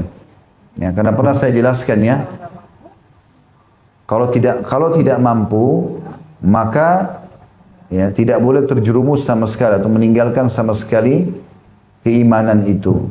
Artinya sesaat, ya kata Nabi SAW. Ini juga ada pelajaran lain yang harus difahami di sini tentang masalah perkataan Nabi SAW. Sesaat bukan berarti sesaat kau maksiat, sesaat kau berbuat ibadah, bukan itu ya. Karena tidak ada instruksi Nabi untuk berbuat maksiat. Dan perkataan Hanzalah di sini dia cuma mengatakan, kalau kami sedang pulang ketemu istri, ketemu anak, bekerja urusan dunia kami ini, kami lupa surga neraka itu. Bukan lupa maksudnya hanya buat dosa, bukan. Maksudnya yang tadinya kita selalu ngiang-ngiangkan tentang neraka itu beginilah siksaannya ya, surga begini macam itu tidak ada sesaat, itu yang dimaksud. Jangan fahami potongan hadis ini, oh berarti kita boleh sesaat dosa, sesaat ibadah, bukan itu. Karena banyak orang salah fahami hadis ini. Loh kan Hanzalah aja Nabi bilang sesaat-sesaat. Padahal Hanzalah bukan sedang mengatakan ya Rasulullah, kami kalau di luar majelis Anda kami bermaksiat. Bukan. Tapi lowongkan waktu buat istri, buat anak-anak gitu kan. Maka itu kami lakukan. Berarti di sini yang dimaksud adalah bukan sesaat maksiat, sesaat ibadah. Tapi semuanya ibadah, hanya variabelnya berbeda. Ya. Baik, yang terakhir dalam bab kita adalah hadis nomor 156 dari Ibnu Abbas radhiyallahu anhu, beliau berkata, "Bainama an-nabiy sallallahu alaihi wasallam yakhutubu idza huwa bi rajulin qa'im, fasa'ala anhu faqalu Abu Israila nadara an yakuma fi syamsi wa la yaq'ud wa la yastadhilla wa la yatakallama wa yasum." Faqala an-nabiy sallallahu alaihi wasallam muruhu falyatakallam wal yastadhilla wal yaq'ud wal yutimma shaumah. Hadis ini sahih riwayat Bukhari. Ketika Nabi SAW sedang berkhutbah, jadi khutbah Jumat maksudnya. Kan kalau khutbah Jumat biasanya masjid penuh, ya, banyak orang. Ada satu sahabat, ada seorang laki-laki yang berdiri. Maka beliau bertanya tentangnya, kenapa orang ini berdiri?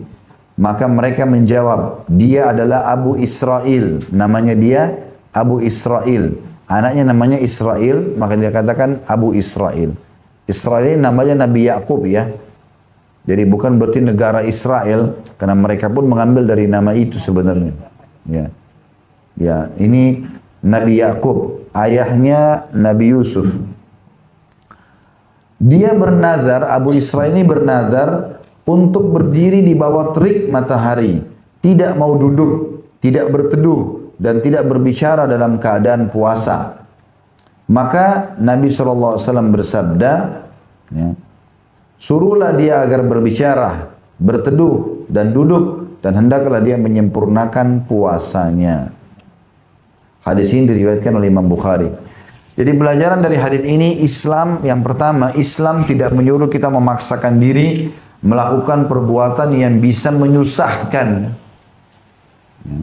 Contoh sahabat ini, waktu Nabi lagi khutbah Jumat, dia memang sengaja berdiri, cari tempat terik matahari, supaya ingin mendapatkan ekstra pahala. Ya, kayak kita majelis ilmu begini, ada orang, saya di sana aja deh, biar kepanasan tidak apa-apa. Ya, supaya dapat ekstra pahala. Contoh saja, saya di panas matahari, gitu kan? Karena dia ingin, makanya dia biarin kena terik matahari, biarin juga keringatan, ya, panas segala macam, supaya dia tidak ngantuk atau apa ya untuk mendengarkan khutbah. Sementara dia lagi puasa. Sebagian ulama hadis mengatakan ini terjadi di bulan Ramadan. Ya, di bulan Ramadan. Dan dia tidak mau duduk, tetap terik matahari dan puasanya juga dilanjutkan. Maka Nabi SAW mengatakan pada dia, bahkan dia berjanji tidak mau bicara. Maksudnya tidak mau bicara lagi. Kalau lagi puasa, kalau dia lagi puasa nggak ada orang yang diajak ngomong sama dia, takut buat dosa. Ya, tentu kalau khatib lagi dari mimbar memang nggak boleh ngomong kalau laki-laki dia, hilang pahala Jumatnya. Tapi yang dimaksud adalah pada saat dia puasa, Abu Israil berjanji, bertekad tidak mau buat bicara sama orang. Jadi orang sudah tahu, teman-temannya sudah tahu, kalau ini tidak bicara, kalau dia ngomong dia cuma kasih isyarat, berarti dia lagi puasa. Maka Nabi bilang, ya, dia sudah bernazar orang ini. Abu Israil, dia bernazar untuk berdiri di bawah terik matahari, tidak duduk, tidak berteduh. dan tidak berbicara dalam keadaan puasa, maka Nabi SAW larang. Suruh dia agar berbicara. Bicara sama orang, kenapa? Yang penting kebaikan. Kecuali kita berbau maksiat, rem. Ya. Kemudian berteduh, naungi diri, cari fasilitas yang baik, selama itu halal. Ya. Rumah kah, transportasi kah, cari yang terbaik. Yang memuliakan diri kita. Allah tidak larang kita untuk itu. Ya. Nanti kita ambil pelajaran di poin itu juga ya. Kemudian berteduh, ya. Kemudian duduk, silakan istirahat dan hendaklah dia menyempurnakan puasanya. Jadi pelajaran pertama yang kita ambil tadi adalah tentang kisah Abu Israil ini. Apa tadi disebutkan? Islam tidak pernah memaksakan seseorang, ya, memaksakan diri pada sesuatu perbuatan yang menyusahkannya. Nah, ini termasuk dalam masalah ibadah. Kemudian pelajaran yang lain dari rincian di sini, Nabi SAW suruh berteduh, berbicara. Itu dulu poinnya. Masalah berbicara dalam Islam dibolehkan. Nabi SAW kasih batasan dalam sebuah hadis Bukhari Muslim, man kana yu'minu billahi wal yawmil akhir falyakul khairan aw liyasmut. Siapa yang mengaku beriman pada Allah dan hari akhir, dia harus mengucapkan yang baik atau dia diam. Jadi selama kebaikan maksudnya menanyakan kabar orang, menasihatin, mengajar, ya, zikir, berdoa, baca Quran, ini semua kebaikan. Maka lakukan. Tapi kalau omong kosong, ya, seperti sering saya bahasakan dulu ya, contoh-contohnya. Ada orang berteman sudah 20 tahun. Kisah itu mungkin sudah 777 kali diulang. Temannya sudah hafal mati, diulang-ulang. Apa manfaatnya? Ya. Manfaatnya apa kira-kira? Cari yang lain, yang baru. Kalau nggak ada ya sudah nggak usah ngomong. Gitu kan? Pernah saya ceritakan Iyas Al-Muzani, rahimahullah, seorang ulama tabi'in, dia bilang, saya selalu kalau berbicara sama orang, selalu saya kalahkan dia. Maksudnya argumennya kuat sekali beliau. Terkenal sekali, seorang hakim. Dia bilang kecuali ada satu orang di majelis saya, duduk di ujung, nggak pernah ngomong. Itu orang yang satu-satunya mengalahkan saya, dia bilang. Satu waktu sudah lama dulu di majelis saya tanya dia, kenapa kau ini selama duduk belajar selalu diam, nggak pernah ngomong? Maka orang itu mengatakan, dan kalimat ini kata Iyas selalu saya ulangi, karena jadi pelajaran buat saya. Dia bilang, saya dengarkan, maka saya dapat ilmu, dan saya diam, maka saya selamat. Gitu kan? Bahasa ini santun dibahasakan oleh orang tersebut. Artinya kalau perlu baru saya ngomong. Kalau tidak saya dengar saja. Dan Allah memberikan kita dua kuping, lisan satu, supaya lebih banyak dengar daripada bicara. Itu tujuannya. Kuping sampai dua kiri kanan. Lisan cuma satu supaya kita lebih banyak dengar. Kalau kita dengar, kita bisa menyortir bagus atau enggak nih. Tinggal diterima kan gitu. Tapi kalau lisan mengucapkan bahaya. Kata-kata itu masih milik kita sebelum kita ucapkan. Kalau sudah diucapkan sudah milik orang lain. Dan milik orang lain sudah susah dikontrol. Ya, sudah kemana-mana. Tidak bisa kita tarik kembali. Maka harus hati-hati. Ini berhubungan dengan pelajaran yang kedua tentang bolehnya berbicara tapi ada batasan syar'i. Yang ketiga, masalah berteduh. Makna berteduh tadi saya bilang adalah punya naungan. Rumah, transportasi. Jangan bilang saya mau hidup zuhud. Dia mampu beli mobil. Udah saya naik transportasi umum aja. Enggak apa-apa pakai. Kalau memang mampu beli kenapa enggak? Nabi SAW punya sekian rumah. Beliau meninggal ada 9 istrinya. Dan setiap istri punya rumah. Setiap rumah punya unta. Unta itu kendaraan mewah kalau kita sekarang. Ada transportasi yang dipakai. Maka kalau bisa beli-beli, kenapa enggak? Pakai yang terbaik, enggak apa-apa. Yang penting jangan mubadzir. Ya, kita tidak boleh mubadzir. Ada orang punya mobil 12, 20, 30, untuk apa? Mau koleksi mobil, enggak usah koleksi mobil. Koleksi masjid aja. Mobil ada perlu 2, 3 di rumah tergantung kondisi anggota keluarga. 1 cukup, alhamdulillah. 2 perlu silakan, tidak ada masalah. Selama butuh enggak ada masalah. Saya pernah bilang, kaidah hidup adalah beli sesuatu sesuai dengan kebutuhan, bukan keinginan. Berteduh ini boleh dalam syariat, bahkan Nabi SAW perintahkan itu. Pernah juga ada kejadian sama, sahabat lagi puasa, ya, kemudian dia kepanasan, karena terik matahari luar biasa dan lagi safar. Rupanya para sahabat buka puasa, Nabi sendiri juga buka puasa, gitu kan? Orang ini karena tidak mau buka puasa, lalu dinaungin oleh para sahabat, dipakein pelapa-pelapa kurma, dipercik-percikin air gitu loh. Maka Nabi SAW bilang, kenapa orang ini? Ya Rasulullah, orang puasa. Maka kata Nabi SAW, bukan termasuk kebaikan berpuasa pada saat safar dalam kondisi seperti ini. Kalau kita lagi safar kayak sekarang, naik pesawat, enak, mobil, AC, nggak masalah. Tapi kalau orang safar, susah, kesulitan, kayak zaman dulu orang naik unta, panas gitu kan. Maka orang buka puasa. Gitu kan. Walaupun itu puasa wajib. Walaupun puasa wajib. Di zaman sekarang saya dalam kondisi pesawat ada, boleh orang puasa wajib batalkan kalau safar. Ya, ada misalnya Bapak Ibu lagi umrah Ramadan. Jangan salahkan orang di sebelah kita kalau dia buka puasa. Haknya dia. Ih, kenapa ini orang imannya kayaknya kurang nih. Kalau dia buka puasa. Loh, ini rukhsah dari Allah. Allah kasih keringanan buat dia. Ya kan? Apalagi kalau orang ke Saudi mundur 4 jam kan. Bukan saya bilang buka puasa ya. Tapi boleh, itu rukhsah, itu keringanan. Kalau kita bisa tahan, alhamdulillah. Tapi kalau enggak, jangan salahin orang lain. Tapi juga kita enggak boleh paksakan diri. Kalau enggak bisa, sudah nanti bayar setelah Idul Fitri. Kemudian juga diambil pelajaran dari kalimat setelahnya yang duduk ya. Duduk maknanya adalah istirahat. Ya, karena itu kan lagi khutbah. Duduk dengarin. Dan ini juga sebagian ulama menarik mengatakan menghadiri majelis ilmu itu baiknya duduk. Ya, karena memang kalau duduk lebih tenang, lebih konsentrasi daripada kita berdiri, kakinya pegel segala macam. Maka duduk bagian daripada potongan hadis ini. Dan yang terakhir adalah diperintahkan menyempurnakan puasa. Maknanya adalah kalau dia duduk, berteduh, dia lebih mudah pertahankan puasanya. Daripada dia paksakan di Ramadan, di terik matahari, kemudian menyusahkan diri. Kecuali kalau tidak ada tempat lagi.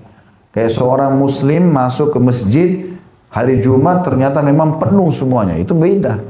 Apa boleh buat? Gitu kan? Dia harus di luar dan memang kena terik matahari. Apa boleh buat?